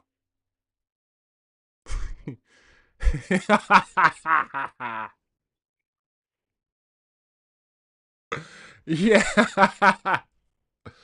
Thing is, yeah, when you got a player like that, yeah, he's a young G. He's a young 21-year-old, yeah. He's clearly just having the time of his life, yeah, and having fun. And he makes everyone else smile around him, yeah. But when he steps foot on the grass, yeah, when he steps foot on the grass, it's a... That's what it's like with Baleba. That's what I like, bro. Yeah. Like, that's why I don't hate Onana, bro. Because these Cameroonians, yeah, these Onanas, these Mbumos, these Balebas, they've got joy in their hearts, bro. They've got a lot of joy and a lot of appreciation, a lot of love. You can tell. That's why when people say, oh, I don't like Onana's personality, I'm like, bro, Onana's probably got the best personalities, bro, in the squad. He's just not a good goalkeeper. That's it. But yeah, man is moving mad. He's moving mad, but he's having fun. He's having enjoyment. Listen. Bro. Logan Daniels. Logan Daniels has come in the chat. Big up, Logan. Welcome to the chat. Anyone who comes in the chat, I always show my appreciation to. So big up yourself, bro. Hope you find it good here. New channel. So guys, if you are just passing by, smash a like if you can, please. It's, as you can see, only 400 subscribers. We're doing our thing. We're growing, and I want you guys to grow with the channel, man. You guys are the channel. The community is the channel. Without the community, there's no channel. It's as simple. It's simple. So big up yourselves, people. Yeah, Logan said Newcastle could hang on and sign Nunes. I'm quite interested why there aren't a lot of teams in the Premier League trying to sign Nunes. I don't know, guys. Let me comment, share. Let me know in the chat. What are you guys saying about Nunes? Why aren't more people trying to sign Darwin? I don't really rate Darwin Nunes that highly, for the record. But yeah, Logan's making a good point. Thanks, Logan. Wendell says, now is the time we need to be positive and optimistic. Bringing Baleba and all sins for last season will be forgiven. Terms and conditions apply. Wow, this is just in, guys. Breaking news again. This is what happens when I go live at 7:15 and I'm still here at 9 o'clock, because every time I think about wrapping up the show, something is tweeted and something is happening. Something juicy is going on. So this is a new tweet from Fabrizio regarding... Anyway, from Baleba's side, Man United didn't receive a no. Okay. Baleba did not say, I'm not coming because you don't have European football. He did not close the door to Man United. Baleba is Man United's dream midfield target. It's going to be a very, very difficult deal because Brighton don't want to lose Baleba.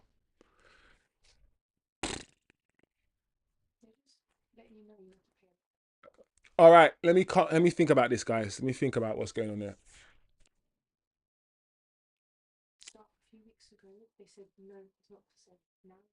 Okay, this is what's going on, people.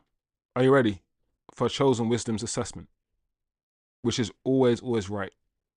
A few weeks ago, this surfaced, and I didn't take note of it. Nobody really did. It was rumors and whatnot. And either way, Brighton said no. Like, he's not for sale, all these things. Something has changed now.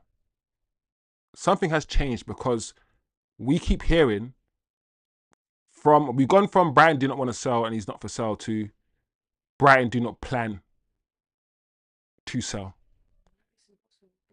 And not that it's impossible, because a club that doesn't want to sell could say it's impossible. They're now saying it's going to be a very, very difficult deal.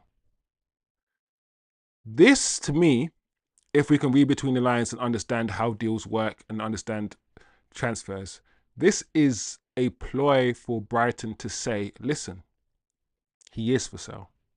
There is no such thing as he's not for sale, especially with Brighton. Brighton probably have his replacement there already all lined up.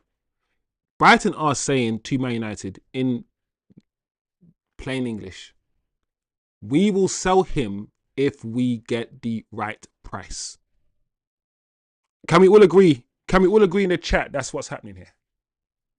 And use our little smart, because this is supposed to be a smart chat. This is Chosen Wisdom Football. You guys are the wise men, right? So let me see if you guys agree with what I'm saying. Wendell says Brighton will play hardball, be stubborn in order to get the right price. So Wendell agrees with what I'm saying. I think that's what's happening here. It still will be a difficult deal because Man United can't come in and say, give him to us for 80 million or 70 million. Brighton are letting us know that if you want this player, you're going to have to pay a lot of money. Which is the reason why it will be a difficult deal to do. But this is getting me optimistic as fuck. This is me saying yes, even if we do not get this. excuse me, even if we do not get this player, the intent, the fact that we're shopping at the right shops, we are at Westfields, we're in Gucci, we're in the high end, we're shopping at the right shops. We're not going to Poundland. We're not raiding dustbins. We're getting Premier League proven players, except for Sesko, but we will see about him. It's the intent that I like more than anything. Previous windows, we were doing something that I don't like. Previous window, we did a lot of good things, but then we got Ugarte, and I was like, why are we getting Ugarte? The window before, we did good things, but then we got Rasmus Hojlund randomly. I was like, who the hell is Rasmus Hojlund? Why are we getting this random striker that nobody has heard from? And why are we spending 72 million? What? This window, every player that we've gone in for, every player we've signed or trying to sign, I've got no issues with. Something has changed. There's I said it before, a whiff of competence in the air with, and my trust is with Wilcox more than Ineos. It's with Vivel more than it is Ineos. You can argue it's all Ineos. Ineos hired these guys, so they're Ineos. Yeah, I understand that perspective, but that's where my faith lies.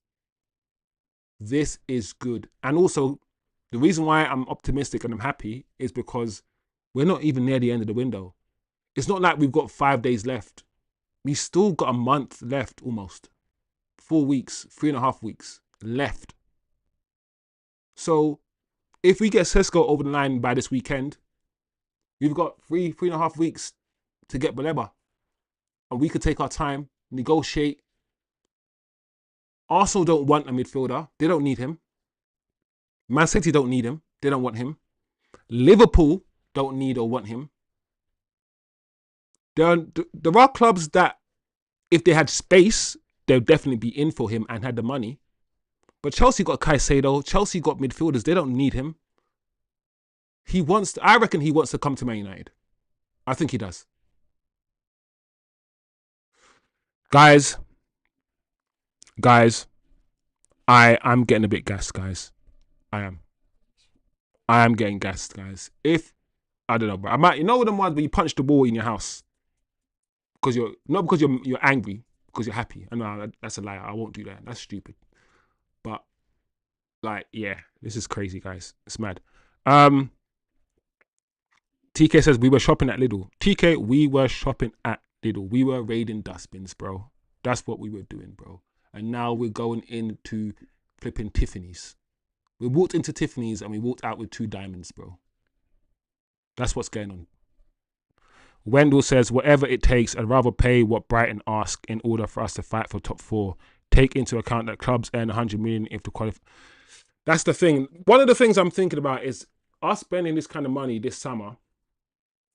It might mean, yeah, next summer we ain't spending the same kind of money. That's happened before, previously, where we spent like 300 million or something in a summer, and then the next summer we only spent like 150 net.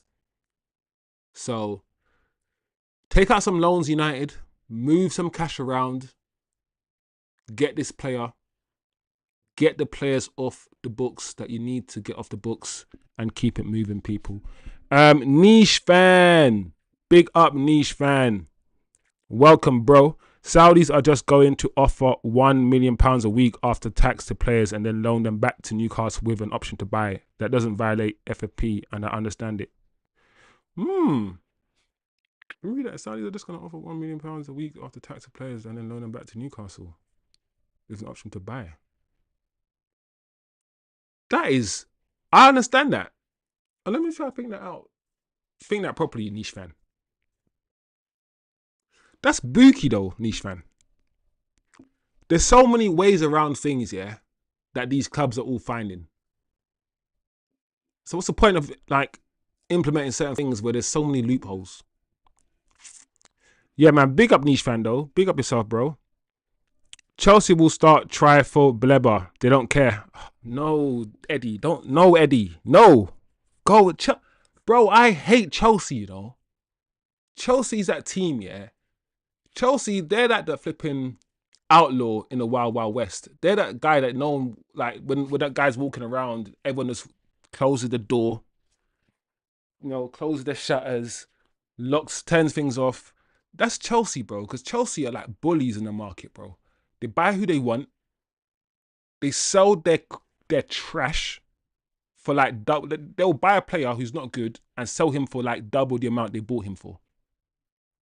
Like Chelsea, man, and then they'll flipping win the flipping World Cup, Club World Cup thing.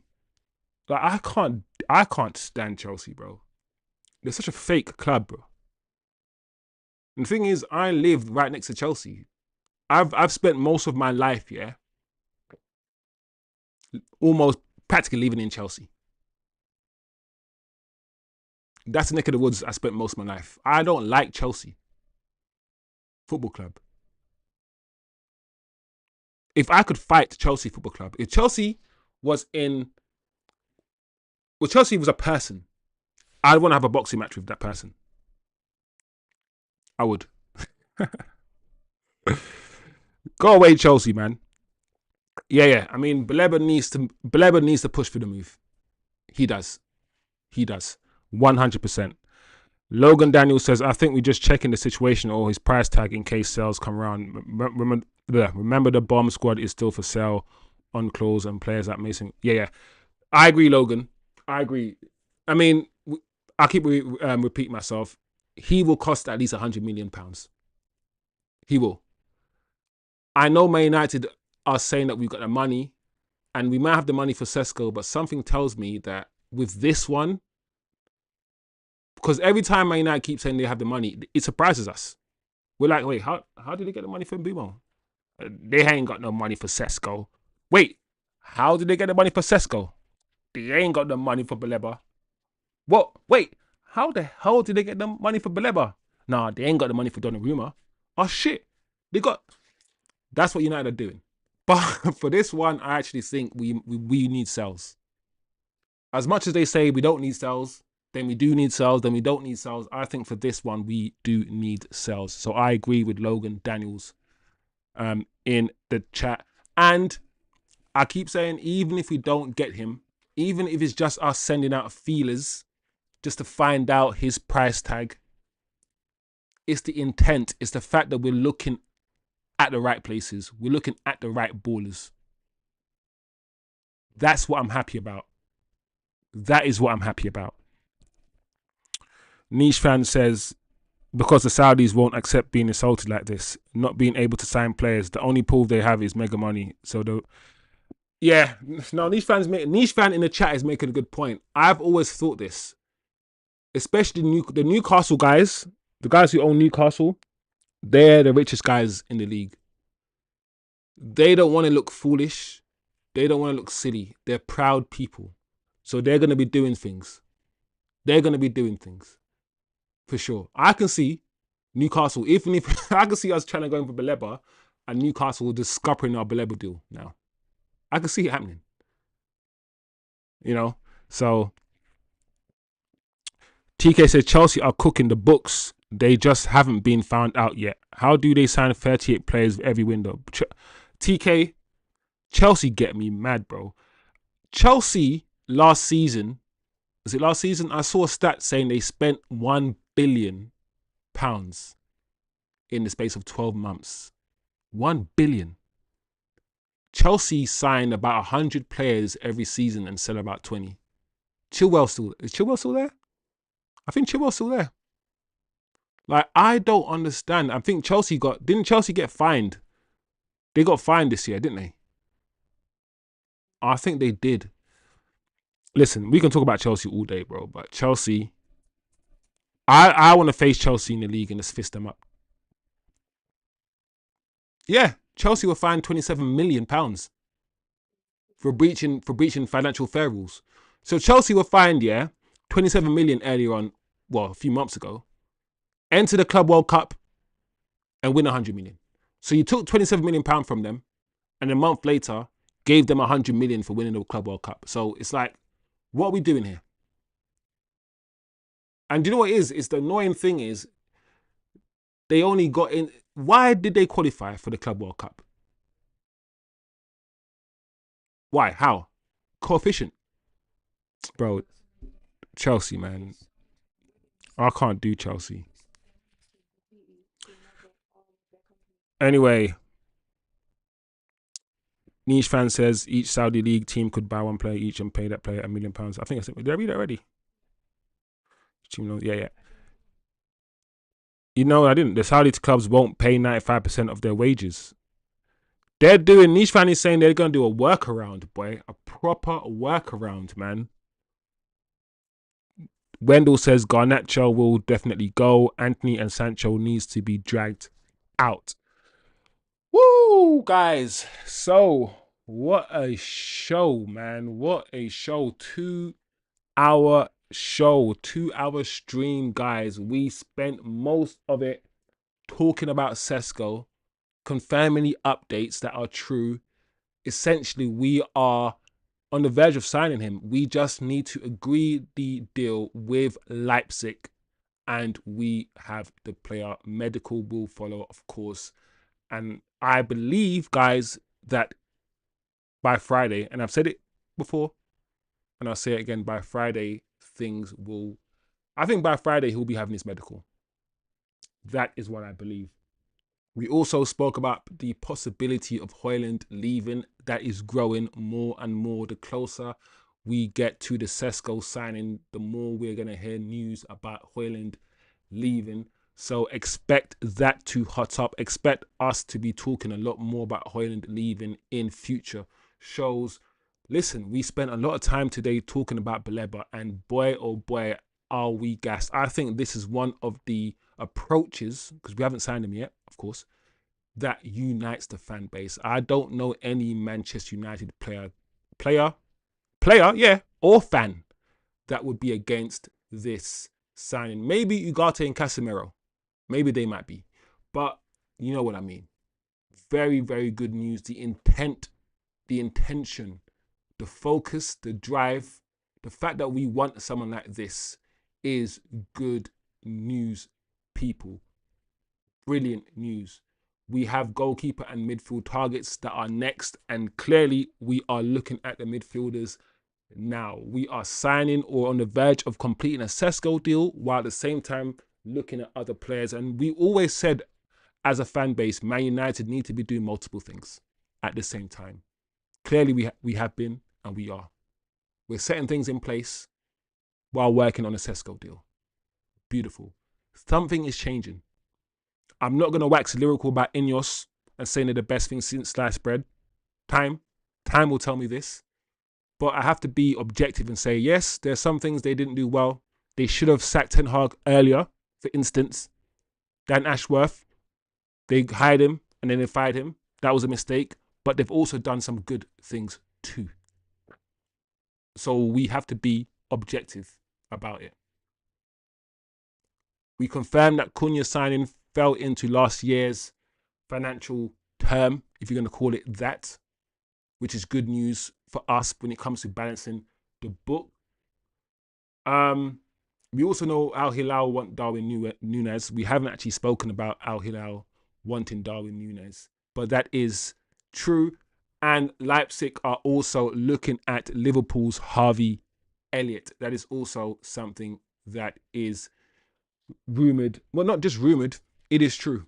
They are looking at Harvey Elliott. So that's the news, guys. That's the news today.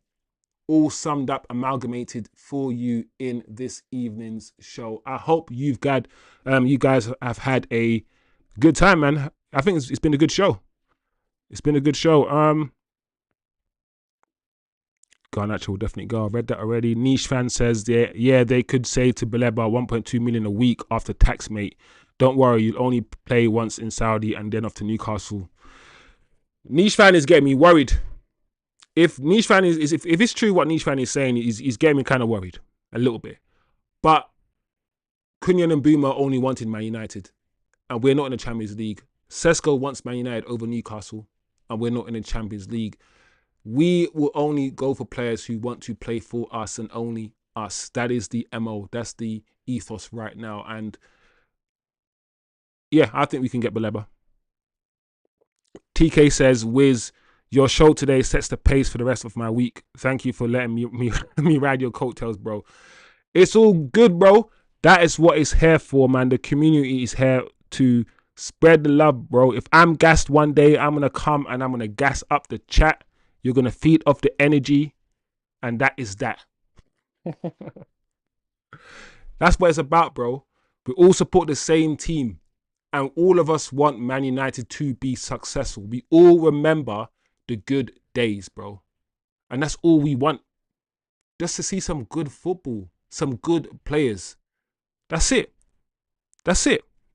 So, Niche fan said, yeah, because like you say, these are incredible, proud people who are headed by literal royal family who don't accept being, Niche fan, bro. Niche fan is entered. He's talking about different things and he's giving me food for thought with regards to the Saudis. You know, when I know all this already.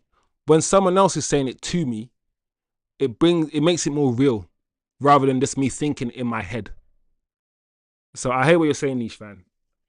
I hear what you're saying, man. I wish we got bought by some rich oil daddy, boy. We need an oil daddy. We need a Qatari, bro. We need one of these guys with some oil money to come and buy us, man. We should have... Why didn't we flipping accept the Qataris, man? Flipping Glazers, man. I hate the Glazers. Go to hell, Glazers. Go to hell, man. Flipping heck, man. Chelsea won the 2021 Champions League. That's how they qualified. Go to hell, Chelsea.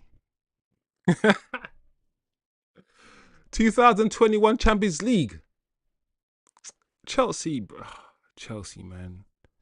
And the thing about Chelsea, yeah, they talk like they haven't started winning after Roman bought them. Before Roman bought the club, Chelsea were like Tottenham.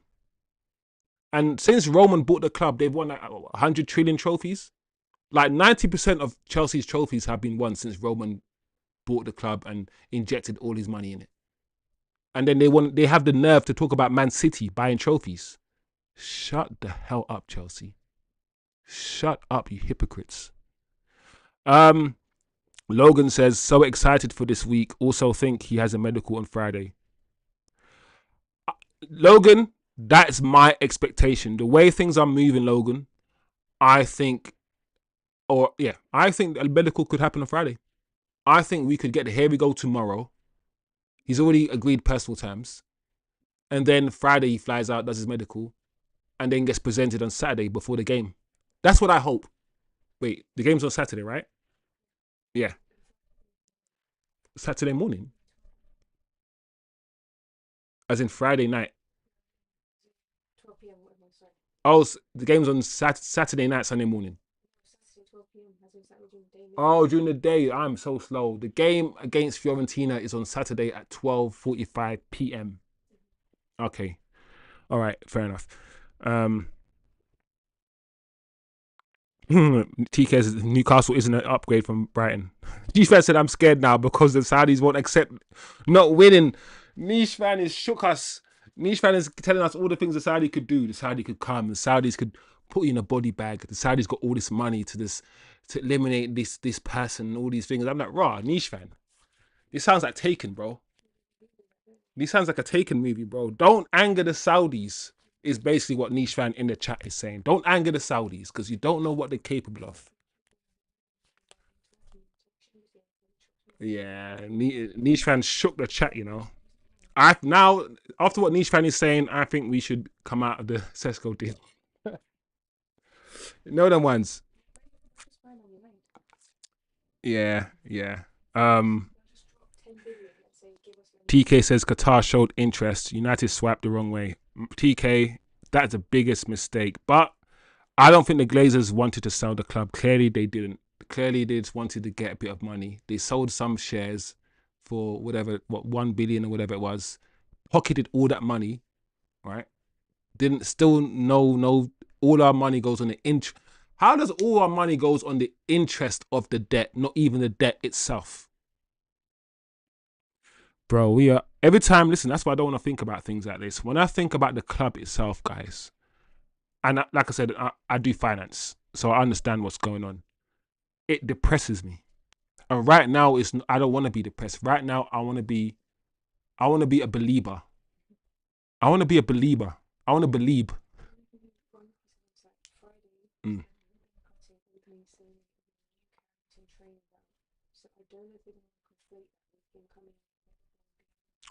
Okay. Well, my producer just said that Friday, guys, is the official unveiling of the new Carrington training facility, right? So Friday, guys, Manchester United will do the official, apparently, ribbon cutting of the Carrington facility, which has been upgraded, as you guys know. Hence why they've been training at I think, the women's facility, right? So new Carrington unveiled on Friday. And let's talk about it. Let's think about it. Do they want to announce Sesko on the same day? Because Man United, they do the media stuff very well and the news cycle very well. And they've already got celebrities lined up to do this presentation of the new Carrington. So based on that, let's say that happens on Friday.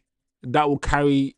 Is that big news? Is that big enough news to dominate the news cycle for the weekend? Because United want to dominate the news cycle, which makes me feel like they might save Sesko until Monday. But they could still try to do it on a Saturday, because this is Friday, so they still could do it on a Saturday. Who knows? The date 12th of August, something special coming with Mm. I think it's your third kit. It would make sense. Yeah.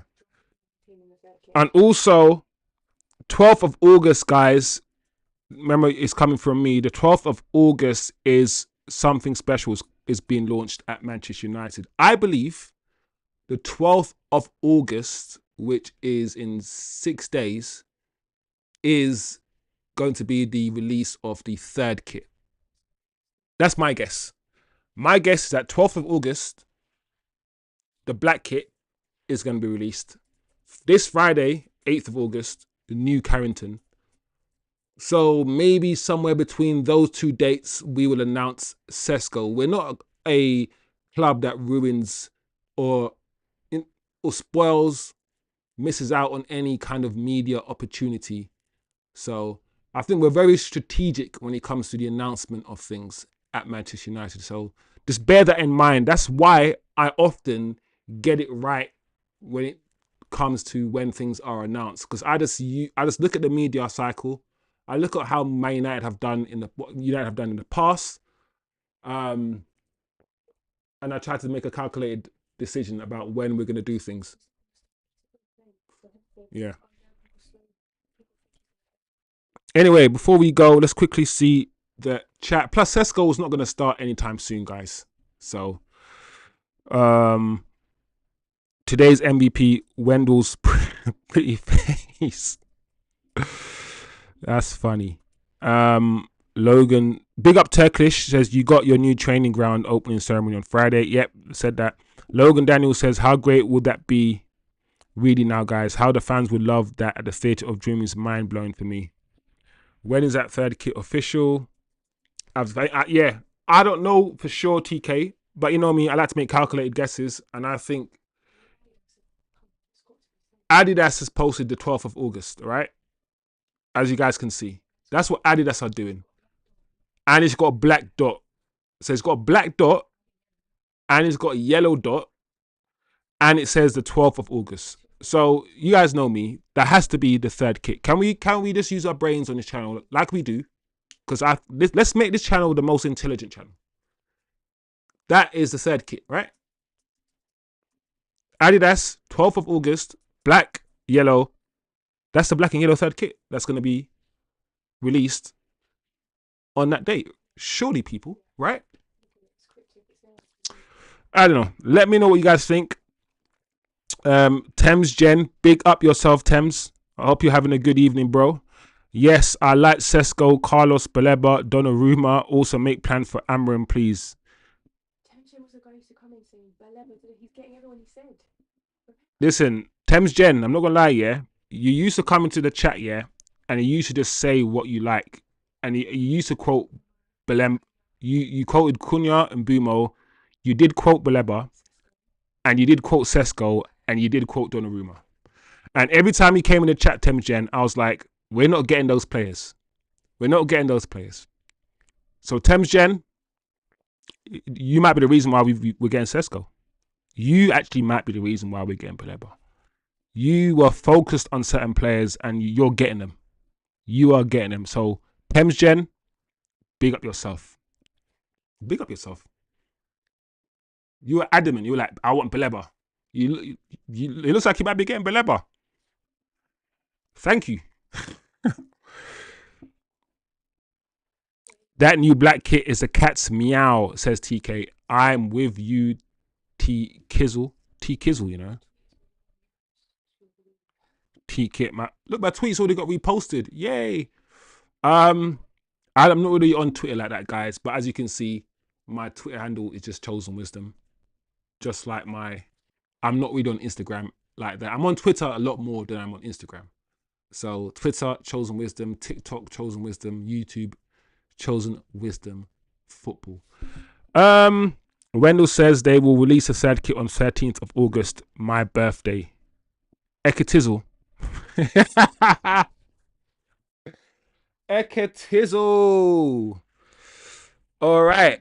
Sorry, guys. So there you have it. This show, 2-hour show, guys. And the thing is, I reckon I could keep going. Final update, guys, before we wrap up on a positive, happy stream. Mason Bumba Clark Greenwood has been granted Jamaican citizenship and given a Jamaican passport. He is set to switch international allegiances from England to Jamaica. Jamaica. Jamaica. Jamaica, land we love. Jamaica. That's our national anthem, guys. Listen, Leon Bailey, all of these guys. Listen, think about my small island, yeah? My tiny, tiny, tiny small island. We have a huge influence over the world, bro. Like, the amount of ballers, yeah, that come out of this Jamaica all have Jamaican lineage. I've always said, listen, Greenwood, England don't want you to play for them. It's okay. We forgive you. As long as you and your missus are good and you promise not to do that again to her, because I will fuck you up myself. Yeah? And you're getting married and you're in love and all, and you're getting therapy and all these things, come and play for Jamaica. Come. You, Leon Bailey, and all the rest of them. Listen, Ivan Toney should have played for Jamaica. He should have. But it is what it is. There's a few England stars that play for England that probably should have played for Jamaica. But it's okay. We forgive you. We forgive you.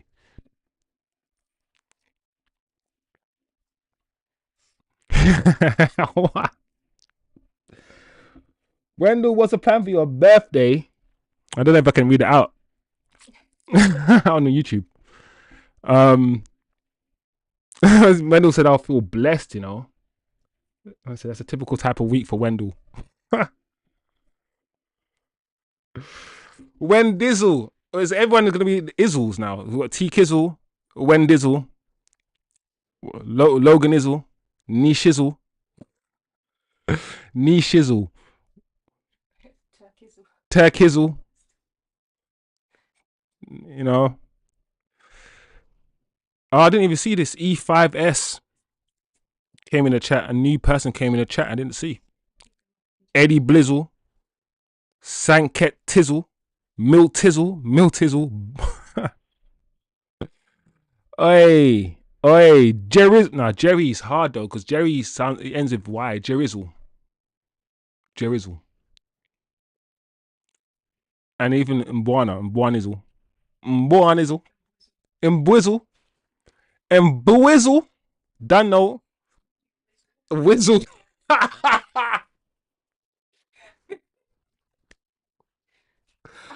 Whizzle.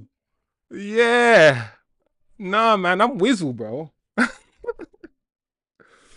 Oi, Whizzle. Ah, man, if it's a black kit, I have to go into my bank account and draw out money and buy this thing. Oh man, I have to buy this thing. I know it's gonna be like £70 or something crazy. Man United, they know what they're doing, man. The psychological hold this club has on my mind, I hate it. They do I like hate their it. tactics. Yeah, the brainwashing they have over us. Like I said, I'm not gonna buy anything from this club until they start winning, and here I am, literally saying I'm gonna buy this top. But what's winning? We just won a trophy. Hello. Yeah, true. I'm a sucker. I'm a sucker, man. What can I say? Like the black kid makes me want to whistle. Hey, this chat might go left field, and one of these days it will. I can feel it. I'm gonna need mods very soon. I can tell. But anyway, guys. Anyway, that is funny. Who did this? Who did this? And Bruno, why is Bruno That's true. albino? Oh my god. Anyway, guys, it's been a good show. Very, very good show. Just to summarize everybody, Sesko updates. We are near the finishing line when it comes to Sesko. When we get him, we can just sigh of relief. It means we have our striker target over the line. It means we have a brand new front line. The front line was absolutely diabolical last season. We've ripped it up, ripped out the roots, and we've replaced it with a new front line. Say what you want about Ineos, they have done their job. They have done their job. If they can get Baleba, if they can get the players out and get a goalkeeper, this window might be a 9 or 10 out of 10. If they can achieve those things, then I'm going to... If they achieve those things, I'm going to be so gassed up, so happy, so excited for the new season. I'm excited. Last season, I wasn't so excited for the new season. We had Ten Hag, and I wanted him gone, so I wasn't too excited. Amorim, I'm willing to give him another chance. I'm willing to give him a go with these players. He hasn't had a summer window yet. This is his first summer window, of course. We're finally spending money. And I keep saying, listen, I'm not the greatest fan of Amorim and his system. I'm not. But I think he deserves a summer transfer window. You can argue the club are making club signings. Yes, these signings are for Amorim, but they're also they're club signings. Amorim wants Watkins. We've told Amorim, no, you're going to get Sesko. So these signings work with or without Ruben Amorim. Baleba will work if we get him with or without Ruben Amorim. So now, if we do get these signings down over the line, Amorim, for me, has little excuse. You have to finish in the top, at least top 8 minimum. Top 6. Some of you guys in the chat even say top 4. I don't know how serious you are, but you've even said top 4. The more players and the better players we get, the higher the expectation. We know this. So, big up yourselves, guys. There's going to be a lot more in store. Listen, I can see this window being crazy. And just to end people on a happy note, on a fun note, this could be our future signing. We could be seeing this guy doing the exact same thing, but in a red shirt. Look what this guy's doing. Look at him. The problem is, when you lose 5 games in a row, and you see a player do that, it might wind you up. You might not like it. But that's a good way to end the stream, people. Big up yourselves, everybody in the chat. Have a great evening, people. Smash the like on your way out of the chat. The chat has been absolutely sick. Every day, yeah, I'm like, yes, I've got my 7 o'clock show. Some days the news is dead, yeah, and we don't really have a lot to talk about. It's a lot of times it's repetition, the news, especially transfer news. But every now and again, guys, we get some news that is not repetition. We get something fresh. We get something to sink our teeth in, and today has been one of those days. Yeah, it has been one of those days. So, guys, have a great evening. like the video, share the video, subscribe if you're new. Check out my tactical analysis video. It is doing well, guys. It is doing well. Lives, videos, actually. Check that out, people. Like I keep saying, it's doing well. There it is. What? That's not the one, people. This is the one. Tactical analysis. What we did right. What worked. It's got 1.5 thousand views. 22. It's doing well, guys.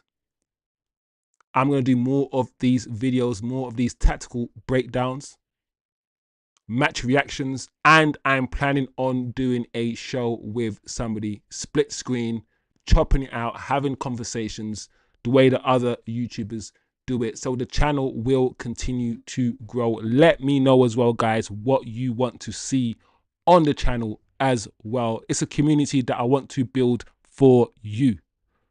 Yes, I love it. I enjoy it. But if I don't give you guys what you want, then I don't get no subscribers. I understand it. It's very, very basic. So let me know what you guys want as well. Big up yourselves.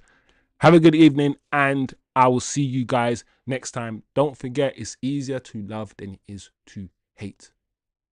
Much easier.